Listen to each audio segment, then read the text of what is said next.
What's going on, everybody? And welcome back to JJD TV. I'm your host, Josh, and we are doing a nice late night watch along of the upcoming Canadian Championship final between the Vancouver Whitecaps and Toronto FC. Hopefully, you guys are doing good wherever you're scattered across the probably North America today, and hopefully, you guys are going to tune in for a pretty good match. I think so.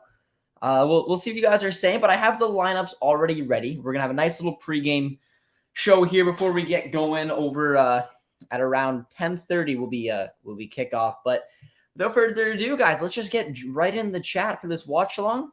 Haven't done a watch along in a while, honestly.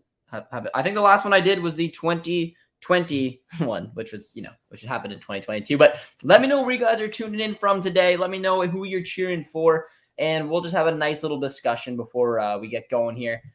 And we're going to toss up the lineups. We'll go through that as well. But anyone who is tuning in to watch the Italians will be very, very grateful because they are both starting today. So should be a pretty interesting one. But British Empire, my man, member of the channel, hope you're doing well. Yes, sir. He's excited for the match. Dave with an early donation says, "What's up, Rude Canadian?" This Rude Canadian's is doing well. It's doing well. Always doing well, man. Always doing well. Watching the clash of Canadians for the Canadian Championship final. So it's as Canadian as it gets, my friends. It truthfully is. It's something can happen. I was on time, guys. Come on. I was like a minute late. Okay. Like that's not bad. But let me know where you're tuning in from, guys. Are you tuning in from Canada, the US? Are you overseas like my man here? You still in Kenya, my friend? How you doing today? I think you were in Kenya last time I talked to you, but I am doing well. Excited to watch this match. We'll get into the lineups pretty soon because there's a couple tasty new players on TFC we've got to touch on, as well as some there's a decent lineup as well for the Caps. I'm excited to see Cavallini. I put him on the thumbnail for a reason. I had a feeling he was going to be there, but we'll get into all that. But you got to let me know where you're watching from and let me know who you're cheering for. It's an important one. And for those of you who don't know, I have ties to both of these teams. TFC is my local team. I don't live like crazy close to Toronto, but they're the closest MLS side.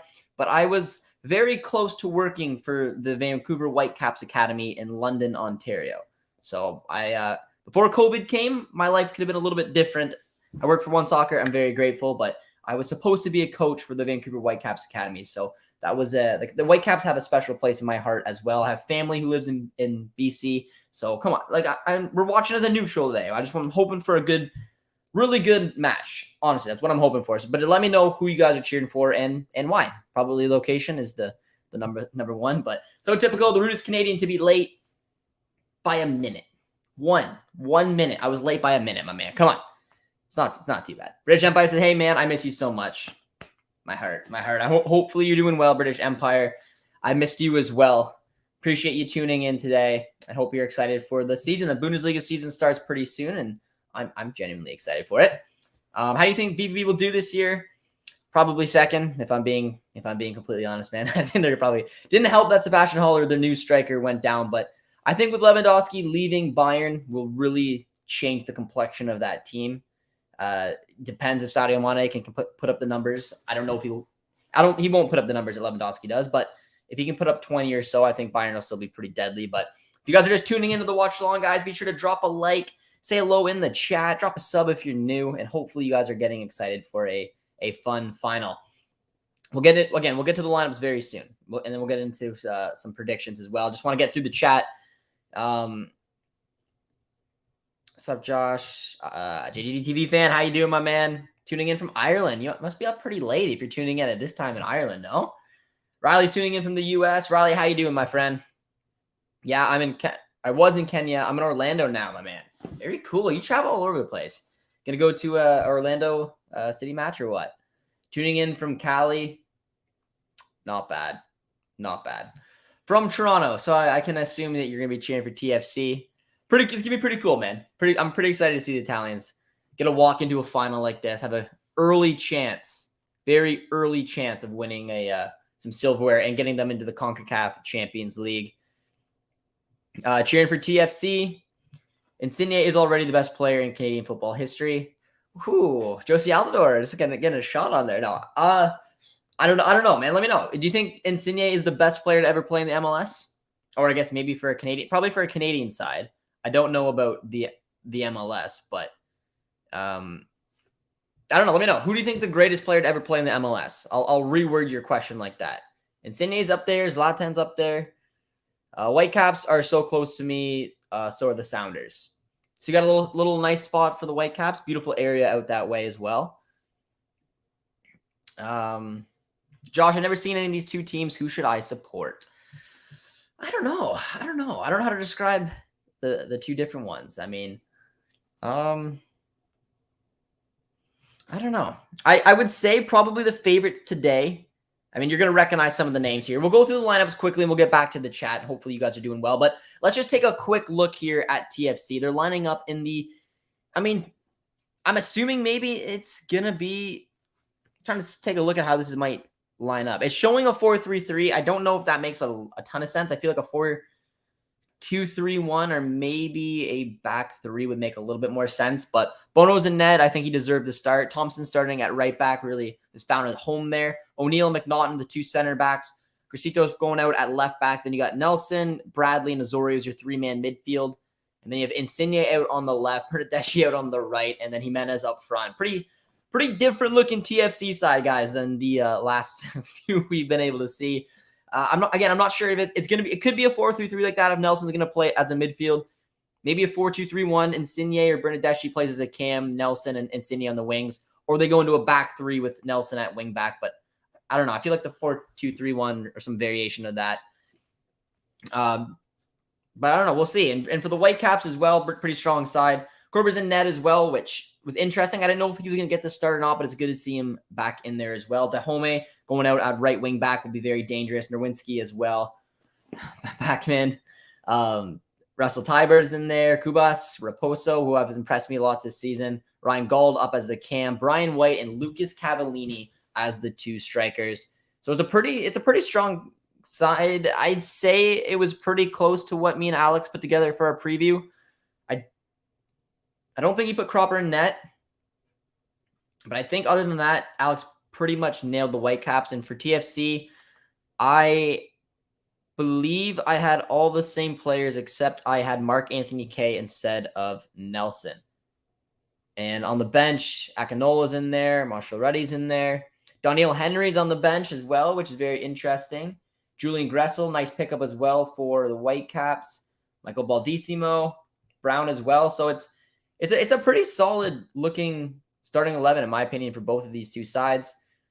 But let me know what you guys' thoughts are on the starting 11s. And let's get some predictions in as well, guys. Give me your predictions in the chat. Who do you think is going to take this one as we get back into the comments? Minnesota, aka the Canada of the United States, man. You got a little Canada in there as well. 3 a.m. JJD TV is up, man. Wow. People compares Bayern with BVB. They're spending 150 million. Yeah, I know. They're still looking pretty stacked. My man Yash is tuned in as well. Yash, how are you doing? Got to see Orlando, Arsenal, Inter Miami, and Barca games. Not bad. Not a bad little trip. Kudos. A little jealous. My favorites, Vancouver, are about to get smoked in their home stadium, which is a broken roof right now. Chris is not impressed. I know Chris is a die-hard TFC fan. Chris, give me your opinion on the starting 11 for TFC. It pretty much picked itself, except for, obviously, I thought Mark Anthony Kaye was going to be available, and it doesn't actually look like he is. So he did pick up that knock. There was rumors that he might not start, and he didn't. So Nelson's going to go in that midfield. Be interesting to see how he does. Hello, everyone. Go Toronto FC. Cheers, my friend. Toronto's going to win it. Yash turned into Bernardeschi and Insigne. Insigne, 2 to 3 years, is basically mini Zlatan. Yeah, we asked the question, who's the greatest player to ever play in the MLS? Had a couple Insignes. We got Beckham in there as well. David Beckham for sure. He basically kick-started the MLS, let's be completely honest. Chris says Insigne may be the best player in his prime to play in the MLS. That's a fair comparison. I mean, Beckham went over at a similar age as well. But yeah, I mean, you can make the argument, I think. Zlatan's just a freak of nature, so, you know. Is he in his prime in his mid-30s? Probably. He puts up some crazy numbers. Thoughts on William Akio going over to Ross County in Scotland? I love it. I'm proud of him. I mean, getting that viral miss was a tough one, but she shook it off like any professional would. He got a nice move over to Scotland, and I think he's gonna have honestly some success over in Europe. So it's a good move, and got to respect that decision. As a Toronto FC fan, Nelson and Thompson are not professional players from what I've seen throughout the season. Very little creativity, gives the ball away in unforced areas, and cannot compete in the MLS. Leaf King, not impressed. Now, I mean, these are two very young players, and the thing with TFC right now is it's just simply a very, very young side. I thought that's why Daniel Henry returning. Now, Daniel Henry's got his own rep just in terms that he hasn't been able to play a lot recently, but I honestly think bringing a player of his stature, his age, back to this young TFC side could help a player like Thompson grow. This TFC side was always built front heavy, even before Insigne and Bernardeschi was coming in. Their back line had a lot of question marks about it. They were hoping Salcedo was going to be the answer. He wasn't. They ended up swapping Soteldo for him, terminating his contract. So, I mean, it's been a wild few months for TFC in this team. But, yeah, I mean, I wouldn't go as harsh as that. I think they are very young players. I think that there's going to have a lot of promise to them. But they're going to have to pretty much learn how to run with the dogs. That's just what's going to happen. I've seen some good things with Thompson. But, again, very young fullback and a TFC side that leaks goals. It's never going to be easy to do that. But like I mentioned, potentially getting Henry some leadership back there, or maybe just having a little bit more creativity up front can help balance the game. But I'm curious to see how this game is gonna go. And the Whitecaps have been in decent form as well. They've stuck to that same system that they've always really went with, at 3-4-1-2. Ryan Gaul, Brian White, Cavallini's been in actual form. So Raposo has been a really good one as well. I mentioned him a little bit earlier, and I think we got a comment somewhere. A lot of comments I'm going to get to, but if you guys are still with us, be sure to drop a like on the stream, guys. Get your predictions in the chat, and we'll get them in. I'm going to go, I don't know. I'll give my prediction in a bit. I don't know what I'm thinking. It's at BC Place, which is interesting. History is probably on TFC side. It's tricky, man. It's tricky. I don't know. I don't know how I'm feeling. I feel like this could go either way. We're sitting at 13 likes as well, guys. So let's see if we can get to 20. There's our like goal for the before kickoff. It's going there, but it should be a good game. I'm really excited for this final, to be honest. I think Toronto will win 3-1. Let's go TFC. Yeah, you can watch it on One Soccer, Fubo TV as well. Your dad's working in Toronto, right? Well, there you go. Kay is injured. Yes. Kay is injured, unfortunately. Would have been nice to see him in that midfield, but it'll be an interesting test for Nelson to go in there. 3-1 Toronto. Chris saying 5-1 Toronto. Chris is having none of it today. I don't know about that, man. I don't know about that. Josh, you think Ten Hag, a midfield is enough to win the Europa League or get top four? I mean, I honestly think if they can get Ronaldo out, it sounds very cruel, but if they can get Ronaldo out and Ten Hag can go in there and play the system, play the players he wants, if he gets an informed Jadon Sancho, probably add a midfielder, there's potential. There's potential to compete for a top four spot, probably as well as the Europa League. I always take shots at United, but I don't know, man. Ronaldo does take a lot out of that team. I think if he is able to move on, you get a pressing team and they can buy into the system, a hungry Martial. It'll be interesting, man. When does it start? It starts at 10:30 p.m. Eastern time. So it starts at about 15 or so minutes. But we shall see. We shall see. By the way, Toronto has a really good squad. They're getting there. They haven't quite balanced out their squad yet. They have a very young back line. You got a lot of young players in this team. But if you look at the starting 11, I mean, it's a sexy looking one. You can't lie. Jimenez is a solid striker in this league. They just added Bernardeschi and Insigne. Michael Bradley found a way to put up a brace, which was something else. Jonathan Azori is a very strong midfielder in this league. Usually they have Mark-Anthony Kaye, but they're going to get Nelson in there, which will be interesting. Cachito's going to bring some experience to that back line. McNaughton getting graduated up from the CPL. I think he's doing well in the MLS. He's still got a little bit of a learning curve. O'Neill's been pretty solid. Thompson very young. But I think there's something to be said about the Whitecaps as well. Playing at home like this, finding a little bit of form after a terrible start to the season. Cavallini, if they can get White and Cavallini, I always felt like Vancouver's best way of playing was the 3-4-2-1. having the two players kind of float under a main striker, which was Brian White or Lucas Cavallini. I kind of like them playing like that. Now, Dahomey could obviously play up front. They had Caicedo up there as well. Look at their injury bench here. They got Gutierrez, Caicedo, and Berhalter, who are not in there. JJD's son.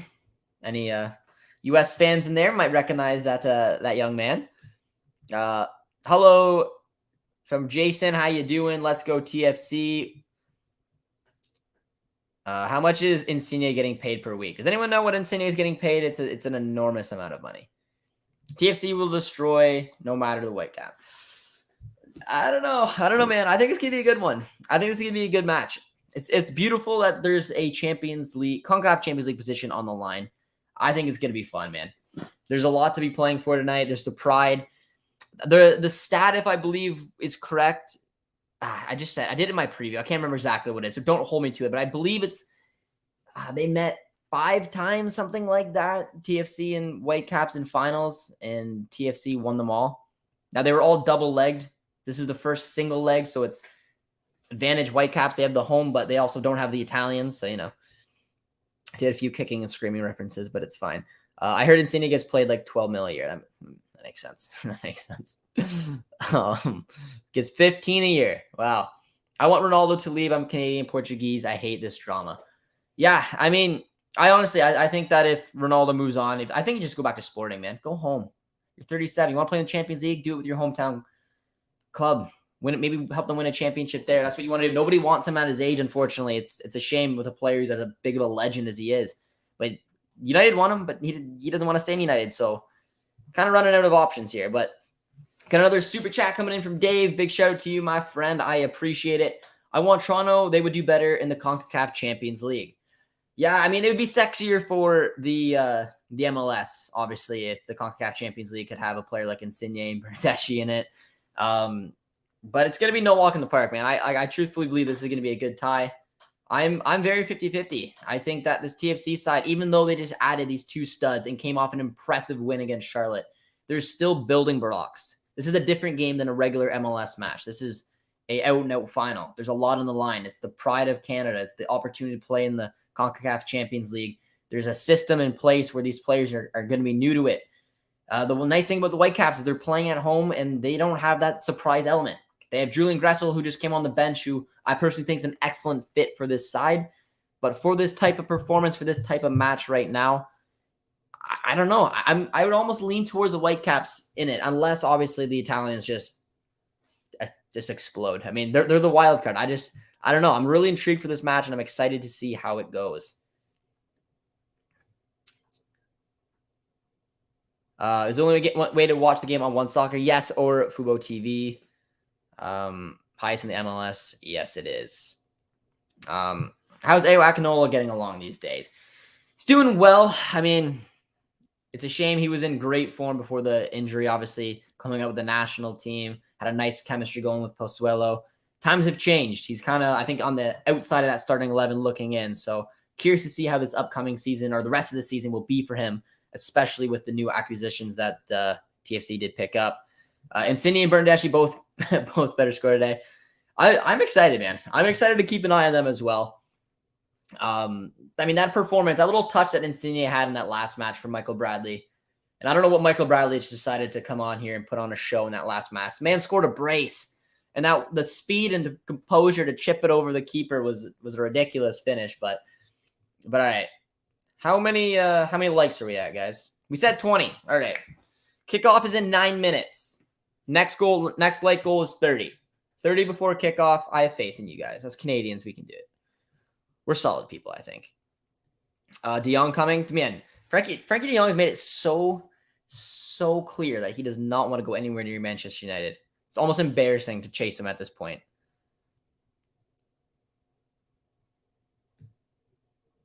Can't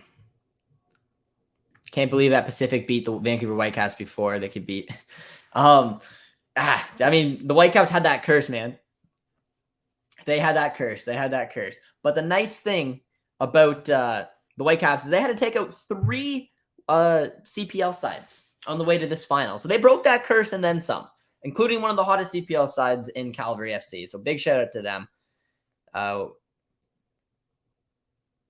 Josh, what do you think about Ronaldo to BBB? Man, I can promise you Ronaldo's not going anywhere. Well, not that he wouldn't want to, but he's not going anywhere near the Bundesliga. Zero chances with that. Yes, then go to Sporting or Atleti. Atleti don't really want him either. Doesn't seem like a lot of clubs want to take a shot on him. I think Sporting would because it's bringing home an absolute legend of the game. They got Champions League. It's what Luis Suarez just did. He went home. It's time for Ronaldo to do it. I think it's a romantic story at his age. And honestly, it would probably make a lot of the neutrals out there being like, yeah, this is beautiful. You're going back home instead of, hey, no one wants me. It's tough, man.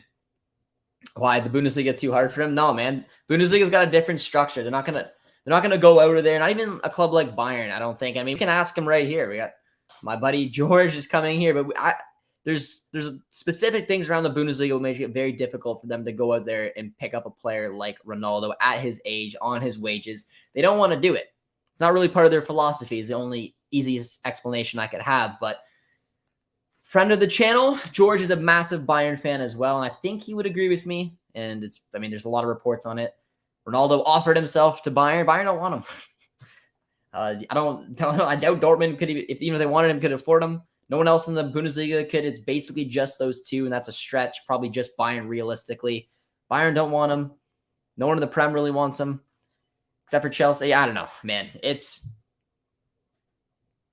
wild. I don't know. It's a weird one. But let's get some predictions going, guys. We're about 7 minutes away from kickoff here in the Canadian Championship final. I haven't gave my prediction yet because I'm torn. Like my gut is telling me I think the Whitecaps are going to take it. But then my mind's like, look at the players on TFC. How are you? I don't know, man. I'm going to say 1-0 Whitecaps. I'm going to say it. That's my prediction. I'm putting it in the chat. Get your guys' prediction in. I spelled it wrong. What an idiot. Plug I am. An absolute plug. But there we go. I'm saying 1-0 Whitecaps. I don't know, man. A gut feeling. I just feel like finals are different. I know that performance against Charlotte was fantastic, but I don't know, man. I don't know. But yes, this is basically the equivalent of Ronaldo going to Bayern. Bayern has offered him $20 million to get Ronaldo to stop calling us. Mane, I think Bayern's front three. I'm hoping they play with Mane through the middle, and probably Gnabry and Coman on the wings. But that's what I'm assuming. But they struggled a little bit in that first match against City with those opportunities. Not having a player like Lewandowski is going to drastically change that team. Now, I still think that they're the heavy favorites to win the Bundesliga. I don't think there's any denying that. They got some good additions, a really, really good offseason for Bayern. But I still think losing someone like Robert Lewandowski, not properly replacing him with a experienced out-and-out number 9, is going to make Bayern a bit of a different team this year. I truthfully do. But that's my prediction, guys. Let's hear yours. I'm saying 1-0 for the Whitecaps. George gave me a donation. George, you sweetheart, you. Being Dortmund right now on Football Manager. So there's the Bayern supporter in George there. Is Alphonso Davies, did he at least score a goal? Did Davies get a brace or something? Jason says 3-1 TFC. Got a 3-1 as well. I like that. 3-0 TFC. FIFA 23 finally going to have a women's domestic league. Oh, I did not know that. Very cool. Even though there's going to be 4 different FIFA games now or something along those lines, or is that a year from now? I don't know. I'm assuming that was meant to say 2-1 for TFC, and I will take it. 8-2 for Toronto. I don't know about that, guys. I'm not quite sure, but I am getting excited, man. We're about 4 minutes away from kickoff. It's going to be a good game. We're almost at 30 likes too, guys. I set very small goals for us Canadians here in the chat to try to chip away at. But we're getting there. We're getting there.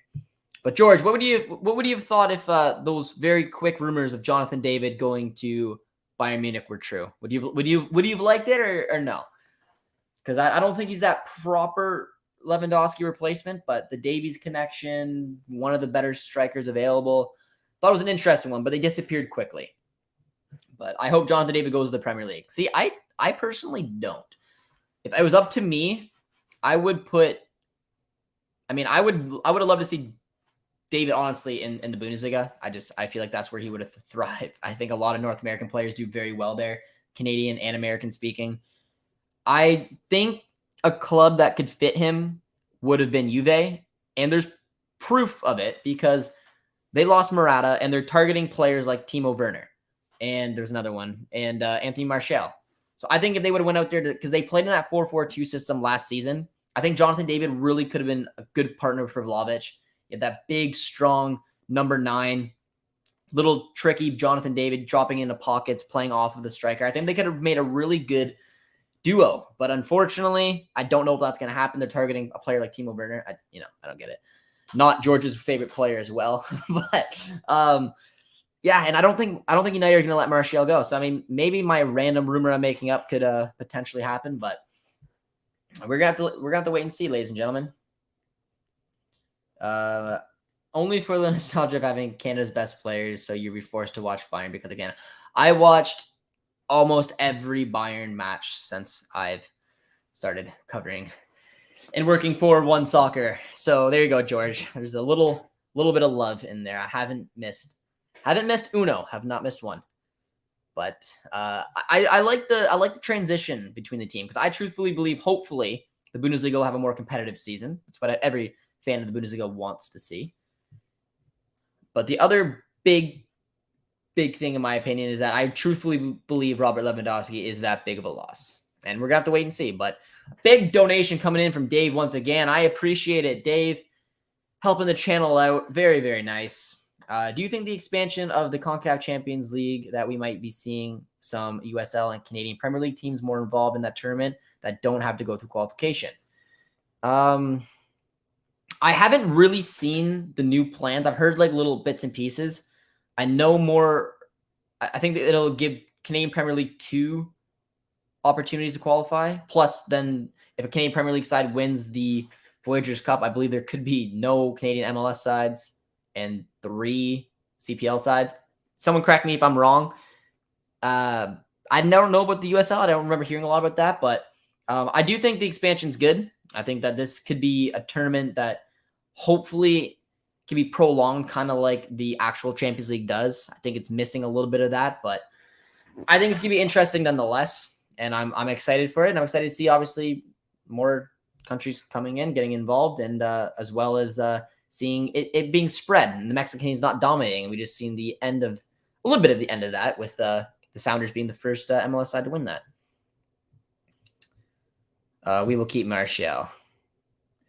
Did you get to see where the Canadian national team is staying in their training base? I did. Someone messaged me today about it, but I did not see it. No. I'll have to take a look at that soon. But yeah, if you want to watch, you can watch it on my employers. One Soccer, ladies and gentlemen. I have a hat in the corner. I don't know if you can see it. It says One Soccer on it. But if you want to watch the match, that is where you can watch it, or on Fubo TV. But it is 10:30. This puppy is going to be starting very, very soon. And I am thrilled. I'm pumped for this final. I truthfully am. I think this is going to be a good one. I think the fact that Insigne and Burnley actually coming in when they did, this kind of shaken up TFC side, who's had a couple of amazing performances, like the Charlotte and Montreal 4-0 wins, to some brutal performances. I don't really know what to expect from TFC tonight. They have history over the Whitecaps, but the Whitecaps are playing at home where they've been pretty strong. They have a similar squad out there. They have a couple of good players who are in pretty solid shape as well, man. I don't know, man. I don't know. It's gonna be a lot of fun, and hopefully you guys are excited for it. But we're getting going. The stream is coming up here, so if you guys are just tuning in with us before we get kicked off, we're at 29 likes. If you're with us, drop a like, drop a sub on the channel if you're new, because I appreciate it, and I like you guys. I hope you guys like me, and let's sit back and enjoy this final. And one final time, get your predictions in. I want to hear. I should have put a poll up to see what you guys are thinking, but the majority of the chat is saying TFC will win. So if there's any Whitecaps fans out there, come on. Get your voices out there, because the TFC fans have absolutely dominated this chat so far.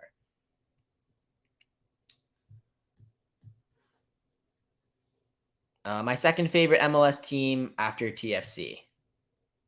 Josh has done the Lewandowski, Dortmund, to Munich. No, man. It's for my job. It's for my job. I watch basically what I cover now. I watch a lot of CPL. I watch Bayern. I watch Lille. I watch Club Brugge. I watch Porto. I watch Besiktas. It's very difficult for me to do other than that. So that is what I watch. I watch it for my job. So I have not. The main two I make sure I don't miss is Bayern and Lille. I watched a lot of Tejon last year with Club Brugge, but I did miss some of the games. Some of them overlap with each other. But yeah, I mean, where the Canadian men's national team stars play, that is where you will find Josh watching on the weekend, as well as obviously covering the CPL, MLS as well. It's cool to come on here and be able to do a watch along with you guys. Hopefully you guys will enjoy it. This is a very cool competition. I think this is going to be a tremendous final. And I'm really curious. I just think it's funny with the interesting rules around this competition where, Insigne can just jump in the final. It cracks me up. Whatever. Why not make it interesting, right? How did Richie do today? Anyone who watched, and yeah, I mean, if he stays at Nottingham Forest, I'll be watching a lot of Nottingham Forest, but I did watch his match today. It was on Forest TV, and Richie looked very good. Had two really impressive runs down the left-hand side. He's playing as a left wing back in a 3-4. I kind of thought it was a 3-5-2, but it was kind of basically like a 3-4-1-2. And Richie was playing as a left wing back. He looked really good. He looked sharp. It was impressive. I mean, I was the one who's coming out multiple times saying he's gone. He's gone. He's not staying. There's no way he's staying. The way that, not that they treated him, it just he couldn't break into this team if he had to. There's just no way in. And at the end of the day, he just basically rotted on the bench. And I assume now going to the Premier League, all these signings that Forrest did, he'd be gonzo. But it doesn't really look like it. It's kind of seemed like he might have that little opportunity to maybe stay. But I don't know. But Richie had an excellent game today. He really impressed me, to be honest. I'd say he stood out, especially in that first half. Probably one of the most influential players on that left-hand side, which is good to see. Go Union Berlin. Got a little PFOC love going on there. We got a little love for Federico Bernardeschi coming in as well. Bernardeschi is in the right league for him. Taking shots. All right, ladies and gentlemen. I will get the live ticker on for you guys as well. Once the match starts, it'll be nice. It'll be a lot of fun. But I am pumped, man. I am pumped for this final. I hope you guys are as well. Let me know where you're tuning in from. Especially the Canadians out there. Where are you tuning in from and who are you supporting? I'm tuning in from somewhere around London, Ontario. And I'm watching as a neutral. But I think the Whitecaps are going to win. I said 1-0 Caps. That's my prediction. So let me know in the chat, ladies and gentlemen. Jason's tuning in from Cambridge, Ontario. I like it. Conestoga Condor. Myself. No brainer. TFC with my life. Look at the commitment. I'm digging it. They had to give him a chance. They didn't listen to me. The bald man tuning in. How you doing, my friend? Hope you're keeping well. My favorite French team is Marseille. Mine's Lille. And the funny thing enough is I liked Lille since Eden Hazard was there. Eden Hazard was one of my favorite players. So I used to keep an eye on Lille because of him. And then David joined him there, and it made a lot of sense. So I kind of, low-key kind of hope David stays because I get to cover him more, but we shall see. Because honestly, if David moves on from Lille, it's very hard for me to watch him. I'll have to watch whatever team David goes to. What's up, Josh? Tuning in from Columbus, Ohio. All right. How's Johnny Gaudreau treating you? Are you a hockey fan? Because if you are, I'm assuming you're probably on Cloud 9. But I don't know. I'm assuming there's going to be some hockey fans in the chat. We are watching the Voyageurs Cup, the Canadian final. So, could be fun. But Columbus, not bad. Pretty solid MLS side as well. When Liam Fraser was there, I watched quite a few Columbus games. Didn't get to see him a ton, but I'm in Waterford, Ontario. You're in Waterford, Ontario. I went to Delhi High School, by the way. The bald man. So I live very close to Waterford. That's funny. All right, but we are off. Kickoff is here. That's funny. The bald man. How old are you? Not to be creepy, but I don't know. I want to know if you might know who, like, if we went to school together or would play each other. Because I played Waterford quite a bit in hockey and soccer through high school. So that was the closest. Someone else said they were from Tilsonburg. But yeah, I'm 20. I'm 26. But so you're probably a little bit older. I mean, you're the bald man who went to Del High. Ah, quick start there from Lucas Cavallini. All right, let's see if we can get the live ticker up for you guys. Excellent start. Don't know if they have the ticker. I'm 50. Okay, we didn't go to school together, but that's fine. So far, it doesn't look like they have a live ticker. I will keep this up in the meantime and hopefully be able to find you guys one. But that was a beautiful chance already for Lucas Cavallini. Just buried that one in the back of the net. We got Raposo. Nice early corner, and Bono grabs it, man. Damn. Nice early start there. We got over 100 of you guys tuning in the chat. So if you guys have not dropped the like yet, and if you're new to the channel, and if you don't mind the look of my face and you want to drop a sub, it's always appreciated. But I want to hear from you guys in the chat. Let me know where you're watching from. Let me know who you're cheering for. Ask me some questions. This is going to be a nice little watch along. I'm excited to be up with you guys. Like I mentioned, I'm in Ontario, so it is 10:30 at nighttime. So it's going to be it's going to be a late one, but yeah, you're 50. It's a poor back pass there. It looks like might be not a corner. Let's go wild. Yeah, I got Kaprizov in there as well. I played in the old National Soccer League. Oh, all right. Got some talent in there. I like it. I didn't ditch for money. I took a job in the field that I love, covering my national team. So didn't ditch them. I'll watch a BBB game if I can. But I love the sport, and I got a job in the field that I love, so I can't really complain about anything there, my friend. But I will always be able to come on here and chat with you about it if you have any questions about it. Bundesliga has 7 strong teams. Yeah, I mean, I think the Bundesliga will be exciting this year, to be honest. But we're 2 minutes in this one. It's a good early start for Vancouver, man. Really good start. They have a massive chance. Cavallini's going to wish he put that one in the back of the net. Chris tuning in from Niagara once again. Have a few friends who live up in that area. Went to school there.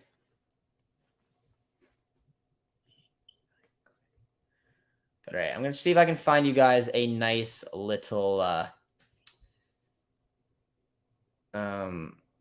let's see if this works. What is it? I'm trying to get you guys the live picker on here. Thought Footmob would have done it, but it doesn't really look like they are. So I will see if I can find one. I think I might have been able to. Liga is a very underrated league. Liga is one of my favorite. Yeah, I agree with that. I really like watching Liga. Doesn't look like there's a live ticker on this one, ladies and gentlemen. So I'm sorry about that. It's usually nice to have a live ticker, so you guys can watch watch around. But doesn't look like they're covering it anywhere. But sometimes it changes a little later on, so we'll have to keep a little eye on. But that's a nice little grab there from Bono. But no. Not looking like it. We'll keep the lineups up for you guys and maybe like just the ticker down the side. See it all if it changed any? No. No. So you guys got the ticker on the side. So maybe hopefully that's okay with you guys. Got the score and you got the live ticker now on the side. So hopefully that's good. Enough. I'm doing my best. Chris, that's a wild guess. I don't know how you came across that guess, but I don't like I don't like the look of that. I'm trying to make this appealing for you guys. The ticker is just simply not loading. Whatever.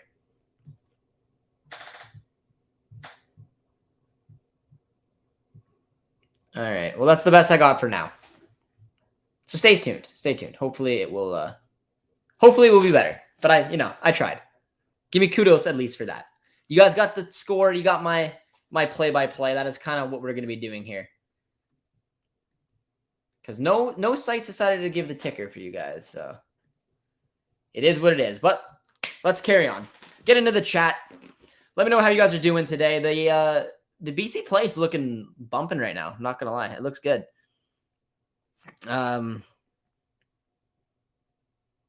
Let's put a question in the chat for all the soccer fans out there, or football fans, depending on where you're watching from, because I know it can be offensive. What's your 3 favorite leagues that you guys watch? Let me know in the chat. It can be favorite. It can be ones you watch the most. I don't know. Let me know. I'd say for me, I probably watch the Bundesliga the most. I definitely watch the Bundesliga the most. Then probably Liga, and then the MLS would be my 3. Again, mainly because of David and Davies, as well as just, the MLS, TFC, Montreal, Vancouver. But let me know. I'm curious. I like hearing that because you get the odd wild team depending where some of you guys are from around the world. Where can we watch the game? You can watch it over on One Soccer.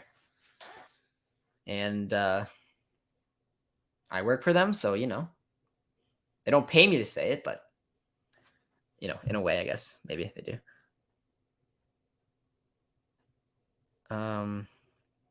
Man, how will you rate our transfer window?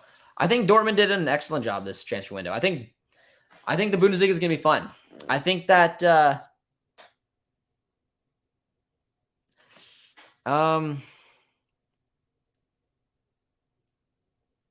yeah, I don't know. If they can find a replacement short term for Sebastian Haller if he comes back, I think they're going to be in good place. Otherwise, not having a striker is going to be a big iffy from them. And Bayern's kind of in a similar platform. I mean, I hope for their sake that, I don't know. I don't think they replace Lewandowski. I don't think Mane is that replacement, but it'll be interesting to see. You are for One Soccer, shouldn't you say the CPL? Yeah, that's probably true. I literally cover the CPL on Twitter, so probably the CPL nudges out more than likely all 3, actually. So I guess I was going to say not. Yeah, no, that's probably right. So yeah, let me rephrase it. CPL's 1 because I watch a lot of CPL games because I do certain types of coverage for them. But I only have a certain amount of schedule, so I don't know. It's tough. It's up there. I'd probably watch the CPL more than the MLS, and then the Bundesliga, and yeah, I'll rephrase it. For me, it's probably CPL 1 because I'm dumb and forgot. Then the Bundesliga, and then League. Let's see where your guys' 3 leagues are, whether you watch it or the ones that you enjoy the most. Here comes Bernadeschi. Nice little cut on early there.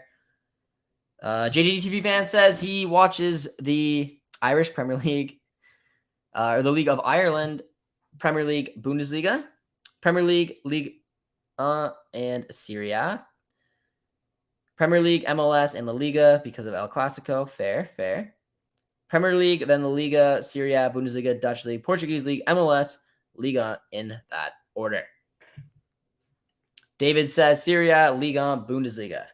Serie A is a excellent league. I wish I watched it more last year. It was such a competitive match, literally all season long. I think this one's gonna be competitive as well. Inter looks good. AC, they're the defending champs. I don't think they look overly better than they did. Juve definitely got better. Roma picked up Dybala, which I don't know. It's an exciting league. I wish a Canadian would go there. Keep a really, really close eye on them. EPL or La Liga. Dave says the MLS, Bundesliga, and Serie A. Premier League, MLS, and League One Ontario. The local for Chris. I like it there. Insigne. Nice little switch there. Finds Cozy Thompson. No, the CPL is one. The CPL is definitely one. I cover them quite a bit, and I like it because I get basically assigned certain matches, so I got a lot of variety. So I mean, obviously, like I'm close to Forge. I've gone to a lot of Forge matches, but I probably this year have watched mostly Calvary, and they've been a really exciting team to watch. So it's kind of cool, just seeing which game I get to watch this time around. But yeah, I don't know. It's a little split. It's a little split. Bundesliga is up there though. MLS gets a bad rap for whatever reason. I think the MLS has taken incredible strides over the years. I think it's wild to see where it's becoming and the players that it's attracting. I mean, Bernardeschi is 28 years old, leaving Juve, just won the Euros. And Sydney's a little bit older still, but probably could still be playing at a very, very high level in Europe.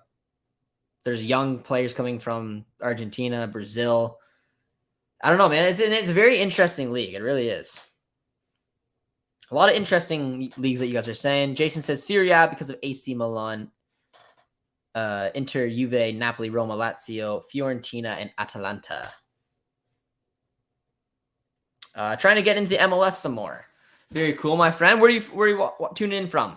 And who is going to be your MLS team? I've heard a couple people come on the channel and they asked for MLS sides to support. So let me know whereabouts you're tuning in from and see if there's a team around there that you can tune in to check out. MLS will be a top 5 league by 2026 World Cup. Jason, it's a bold claim, my man. I don't know about a top 5 league. I think MLS, because of its structure, will always be handicapped. I mean, yeah, man. Yeah. I don't know. Put yes or no in the chat. Or give me, I don't know. That's an interesting question. Let me know or give me a number then of how high you think the MLS could rise. Do you think it could become a top 5 league? Top 10, 15, 20? Just give a number. Where do you think the MLS could, at its highest, go?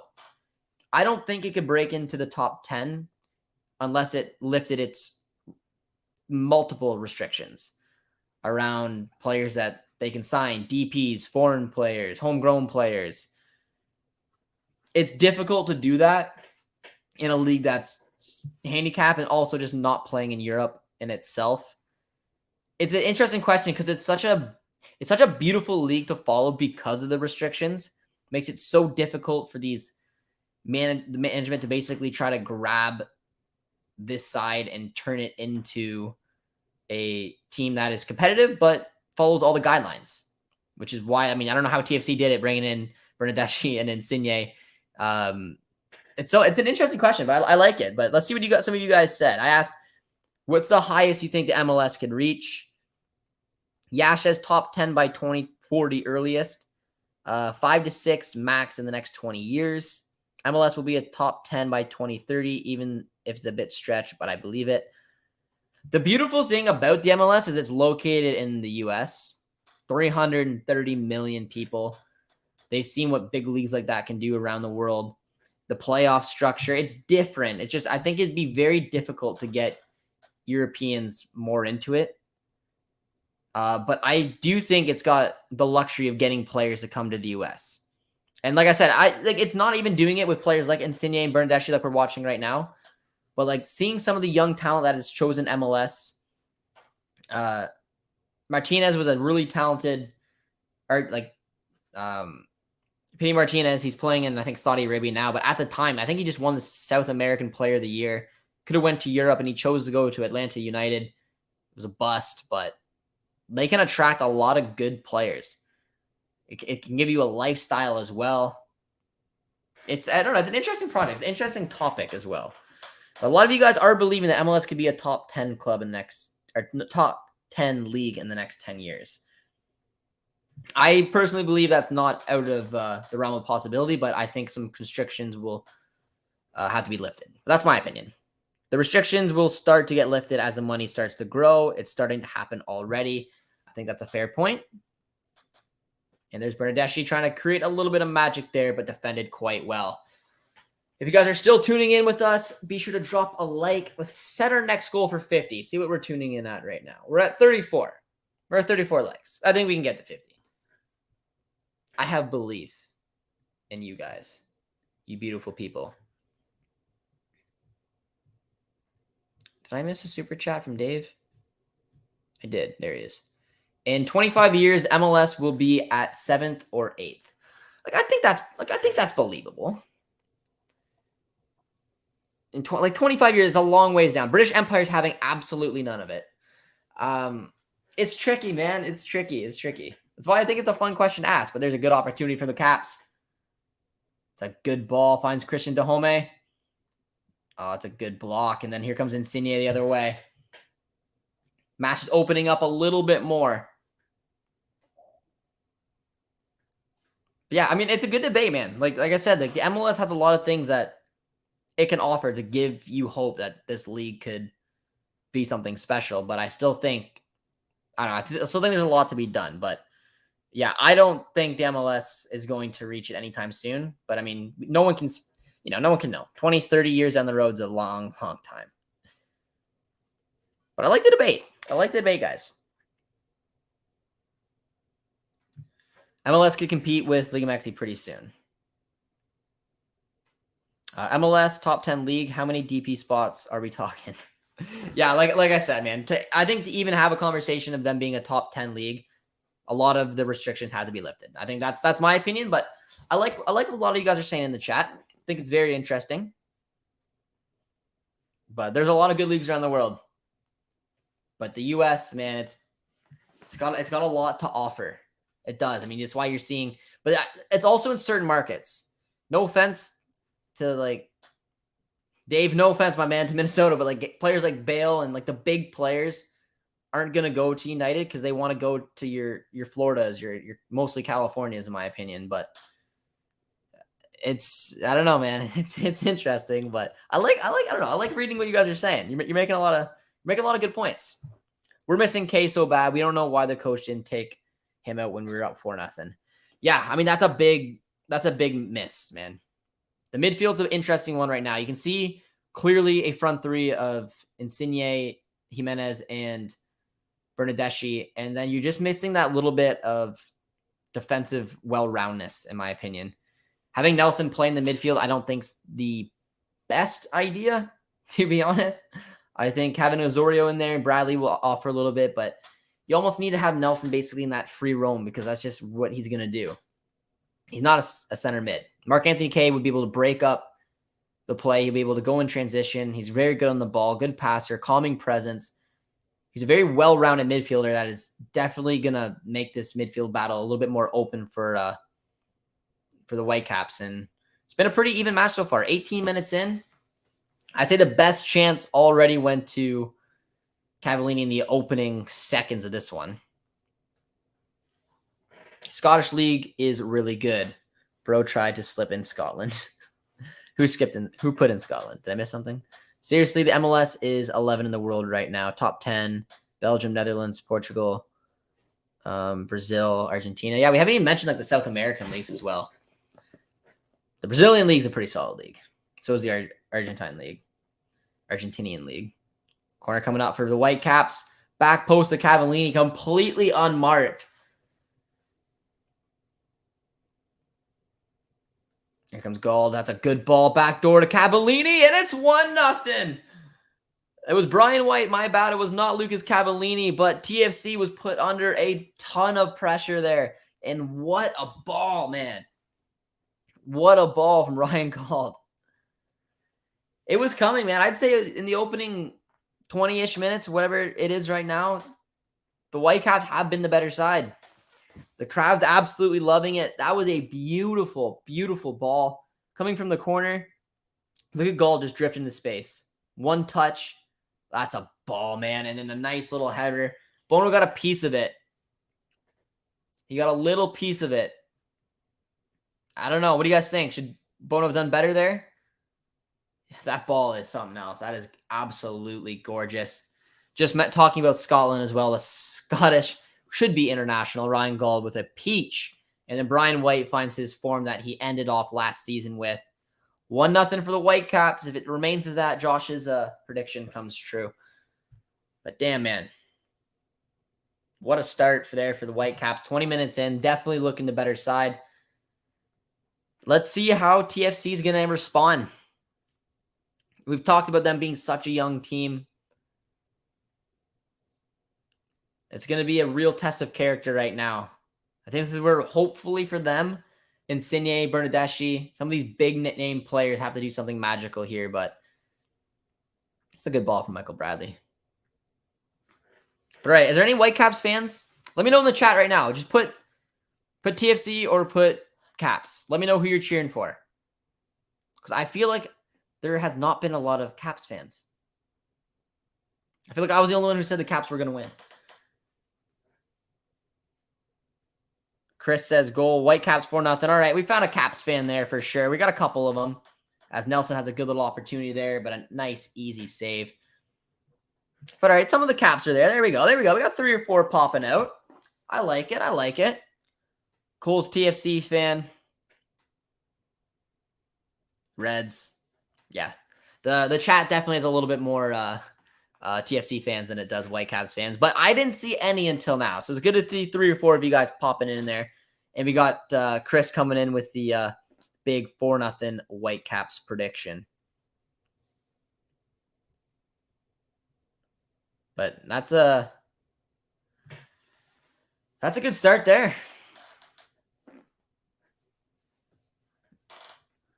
The Russian soccer league is legitimately a good league. I wonder what's going to happen to them now. Yeah, man. The Ukrainian league's a good league as well. The Russian league had a lot of good players on it. Obviously, they have a lot of money. I mean, probably a little under the table money as well. But I mean, with it, they're not allowed to play in the Champions League, or they're not allowed to play in any European competition, man. So I mean, Richie Ennen was playing over there, and he refused to go back to Russia, so he was loaned out to Budapest, Hovan, if I pronounce it correctly, in Hungary. So a lot of players. I mean, they got opportunities just to get out of their contracts because of the war. So any half decent player has the opportunity just to be snapped up pretty quickly. But I think someone will win 2-1, but I don't know which team it'll be. I was leaning a little bit similar at the beginning. I said it's going to be a 1-0 game, but so far this game has been pretty stretched. There's been a lot of chances, and that's a nice little touch there from Lorenzo Insigne to Osorio, and a good save. Well, straightforward save. You'd expect him to make that kind of save, but it's a little bit better from Insigne. He's got to create something here, man, if TFC are going to find a way back into this one. All right, 38 likes, guys. 50 is the goal. We can get there. Come on. There's 84 of you guys in the chat. Drop a like and a sub if you guys have not done so. And hopefully you guys are enjoying it spread across North America right now.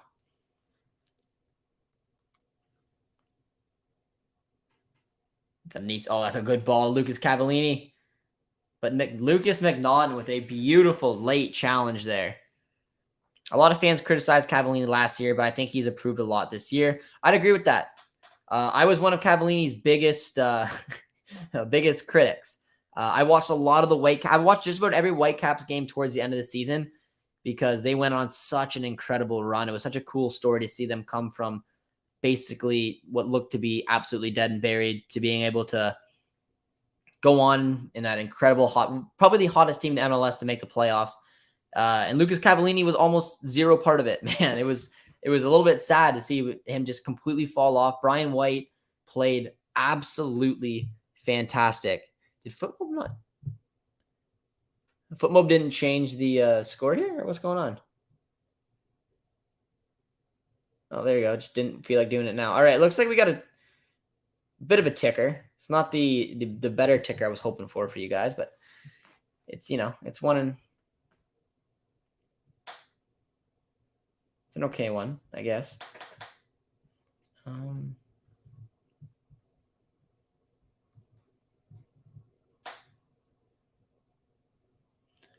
to make this look nice. That'll do. That'll do for right now. You got the ticker on the side. I mean, Footmob has been falling apart, man. I'm disappointed in them. I was expecting better, to be honest.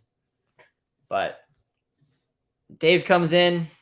Because Minnesota United doesn't need washed up European players. It's doing well with the South American and African players. It is, man. Minnesota, no, it is. It is. And each MLS side has its own strategy and its own way to recruit players. And a lot of when you don't have the big stars in the MLS, you can have in my opinion, a little bit more balanced team. And Minnesota United has been a good story. Just obviously re-signed their manager to a long-term contract. They got one of the best keepers in the MLS. Dane St. Clair has been an absolute stud for them. But yeah, I mean, certain franchises just won't be able to attract that name, nor maybe some don't want that name. But I mean, there's a trend, and that was my point. Was not to take a shot at any other clubs in MLS. My point was that there's certain locations in America that are appealing for bigger players to come over, and specifically for me, I mean, it's California. It's the biggest one, but Toronto's been able to attract a few, obviously, over the years, and the Florida teams, I think, are going to have a good opportunity doing that as well. Nice little ball, finds Insigne. Who are you guys rooting for? Yeah, let us know in the chat who you guys are all cheering for. Like I've mentioned, most of the chat I think is cheering on for for TFC, but I did see a few players sneak in there saying, "Let's go Caps." Is then it finished? Well, I mean, can't play Champions League, so that's a tough L for them. But with the dynasty in the Chinese Super League, they won 7 or 8 tables, and now they suck. Yeah, they spent all their money on big Brazilian players, and then they basically have gone almost bankrupt. They have an all Chinese team right now, and they're crap. Chinese league fell. You guys remember that back in the day when the Chinese Super League was buying all those players? Wasn't that a disaster? That's a good ball from Kishito. That's a good punch out as well. Finds Jaden Nelson. McNaughton with a nice ball as well.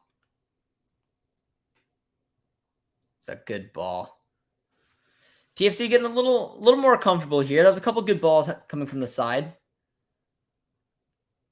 That's a poor ball from Bernardeschi. Not good. Minnesota United should be in the Premier League. Yeah, what a big win from Minnesota, man. Absolutely running over Everton. And Everton, I don't know if they should be worried or not, but that was pretty much their strongest squad, man. That was a good, well, I mean, I think that's an overall right now, Everton's an average Premier League side, but that was for Everton's squad, that was a pretty strong starting 11. That was a decent side. And they got ran over, man.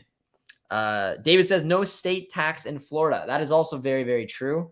And I believe, my American friends can help me out. It's a good ball to Raposo. Oh, Brian White. That's a good save from Bono there. That was a good ball. Raposo had a nice little cut onto his right. Decent save from Bono. And Brian White was a couple inches away from getting a second of the night, making it 2-0 as this has been a decent watch so far, man. This has been back and forth. There's been chances both ways. I think TFC are a little bit more open on the counter.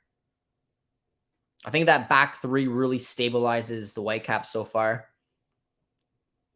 But on the break, the Whitecaps do look dangerous, and that could have easily been 2-0 there. But it's been an entertaining match so far, man. Both sides are just dealing blows. As Insigne, that's a beautiful ball from Lorenzo Insigne. And that's what a player like that can do to find Nelson. Insigne, the Italians. Nelson. Oh, that's a big block on Jonathan Osorio. The Italians are looking a little dangerous right now. I'm cheering for the Caps. Let's go, Caps. But yeah, I was going to say there's no state tax in Colorado as well, right? Did I hear that correctly? Philadelphia is the best example of an academy building, maybe FC Dallas. Yeah, I'd agree with that. Frustrated Jim Curtin, though. He was talking about wanting Cincinnati, I believe, was targeting him for a while.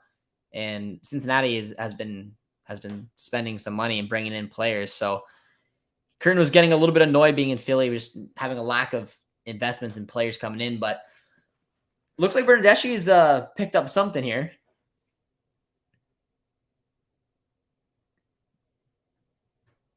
Carrasco for a year, yeah.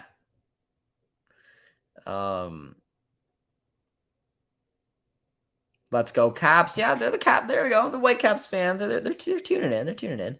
Texas as well. Nevada, LA. LA has high tax in New York. I'd imagine. Caps fan here. British Empire. He picked up a team. I liked it. MLS changed when both TFC and Seattle arrived. Let's go Caps. I heard Austin Villa owner is trying to bring MLS to Las Vegas. I think eventually MLS is going to get a oh, it's a good ball. Once again, well done. Very good defending there. Oh, Mr. Neff has come into the chat. Thomas, how you doing? Welcome. Is TFC overrated? Get your feet wet, Josh, with this answer. You want me to get down and dirty with it? I don't know. Let's turn it over to the chat. Let's deflect. But colleague at mine at One Soccer, Thomas, is tuning in right now. So Thomas asked the question: is TFC overrated? Get your feet wet, Josh. So let me know what you guys think. I think overrated is a strong word.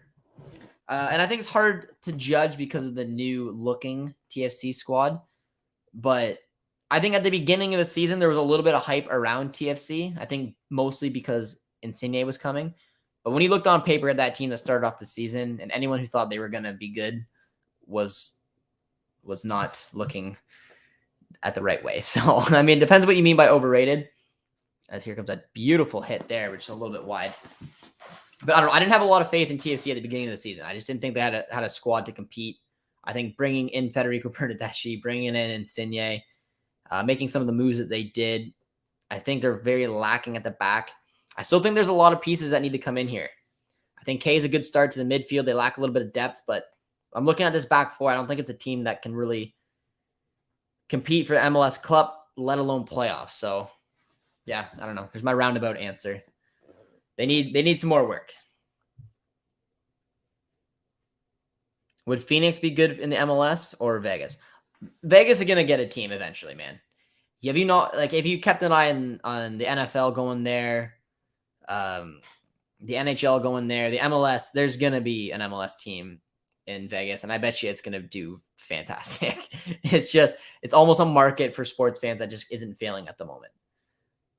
I don't know when it's gonna be. I don't really want to see another team added to the MLS. I'd rather them replace one that's not doing well. Maybe kick San Jose out. No offense to the Earthquakes, but I don't know. That's a very poorly run organization, which is unfortunate for them because they were a good team for so long. I think next season TFC will be real good, though, to be honest. The Italian guys came through in too late in the season. Yeah, I think, like I said, I think a few more pieces as well. But they have talent, man. Like, Jonathan Osorio, if he sticks around with Mark-Anthony Kaye, that's a very good duo right there in the midfield.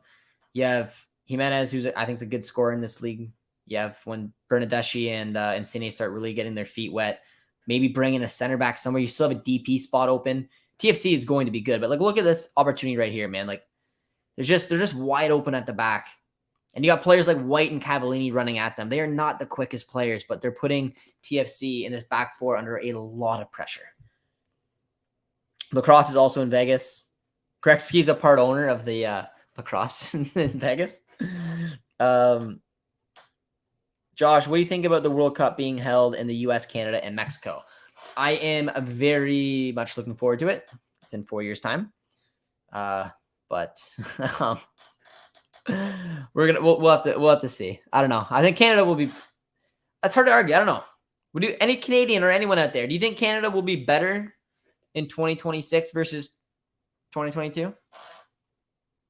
I think it's interesting, but I'd assume so. Canada's gonna have I'd say arguably a lot of their young talent 4 years down the road. Yeah, I think probably 2026 they'll be better, but it's still a pretty solid Canada side. It's the best Canadian side we've more than likely ever seen. But JJD TV fan says that it's 4 a.m. You're wild, my man.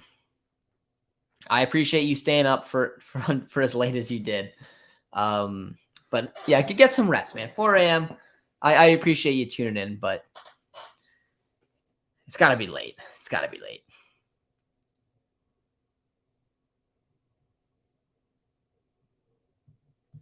Are you full Italian or half? I am not Italian. My background is German. No foul given there, though. A little harsh one by the ref.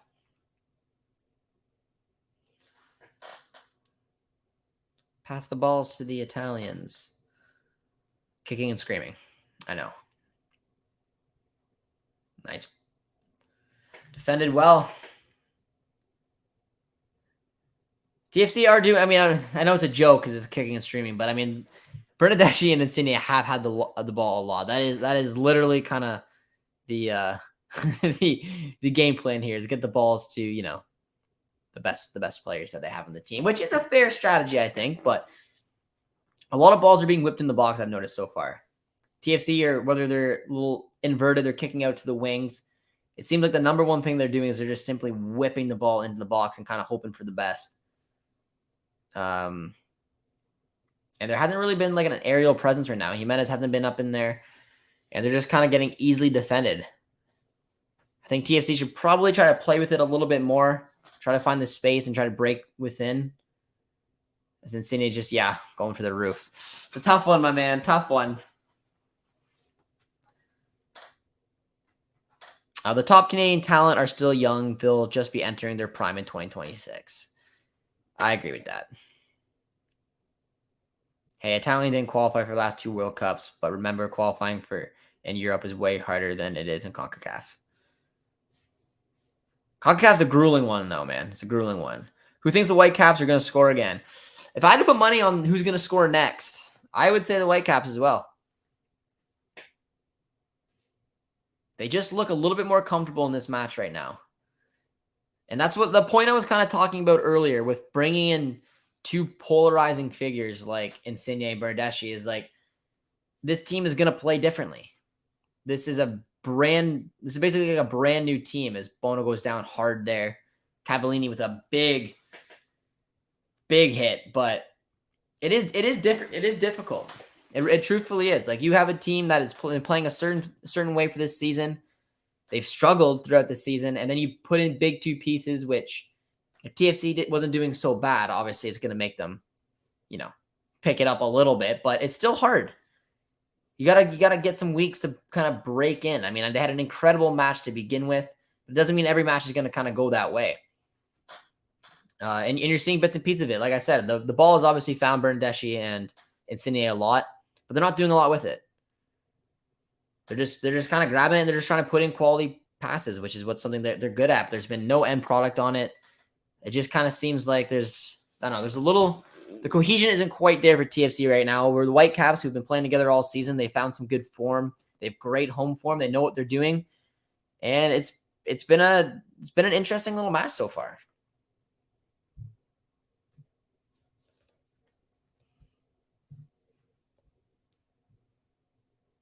But let me know what you guys think. Who's going to score next? TFC or Caps? Insigne should have stayed at Napoli. Going to miss him. Yeah, I mean, he got a big offer, man. Big offer to come this way. Hard to give up on that kind of money, but he did leave his hometown. He left his club. But it's a big collision there between Cavallini and Bono, man. That's not an easy one. Cavallini's a big boy.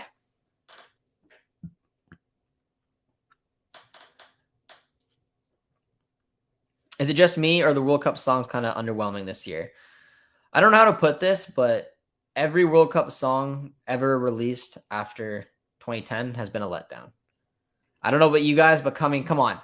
You had Waving Flags and you had Waka Waka. I mean, 2010 won. Let me know if you guys agree or disagree. Is there a better World Cup song or another World Cup year that you think did pretty well on songs? Because for me, it's 2010 and the rest aren't even close. And Shakira has got a big part of that. Waka Waka is just, it's the goat of the songs. But I want to hear from you guys. I agree. But the incredibly high standards I set for myself in the 2020-10 one, it took it away, man. Bro, Cavallini literally was the reason the Whitecaps are here now. Yeah, Cavallini, I mean, I wouldn't quite go that far, but Cavallini has definitely turned up his season. He had a very poor end to last season. I honestly didn't know if he was going to stick around, but there was a lot of reports, going from half, but nope. But there were reports that Cavallini worked really, really hard on his fitness and trying to get back to the type of player that impressed when he broke through the national team and was thriving in Mexico. And I think he's been pretty impressive this season so far.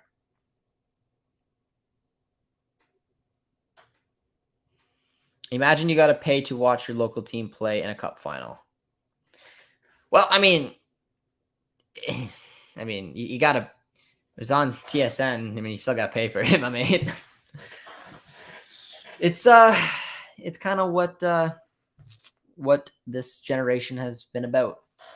Streaming services.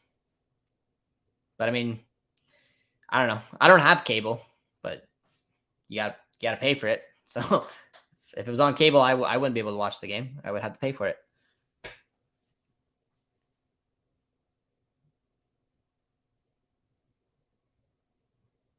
Who do you think TFC will sign with that last spot? I have no idea.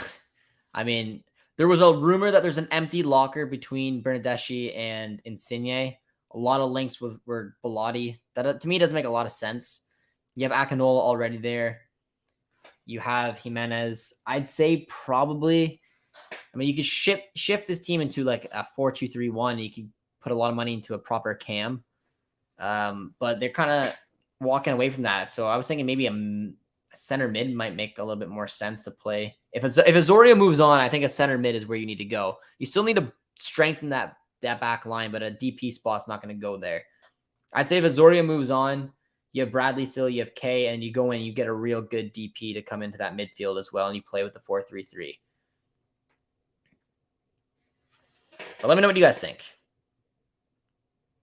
But yes, I keep going over that. But yes, Cavallini has done very well this season. I've been very impressed with the form he's been on.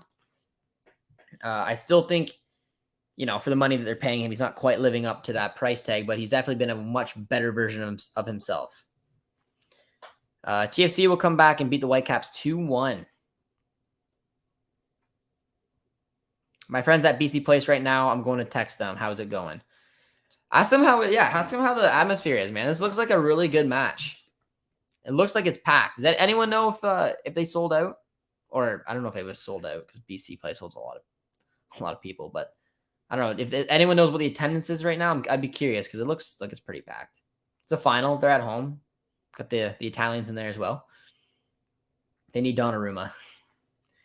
Here comes Christian Dahome with a nice little run.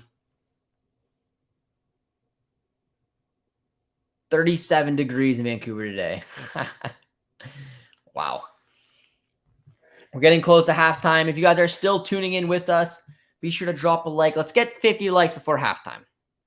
I don't know if we hit it, but I think that's doable.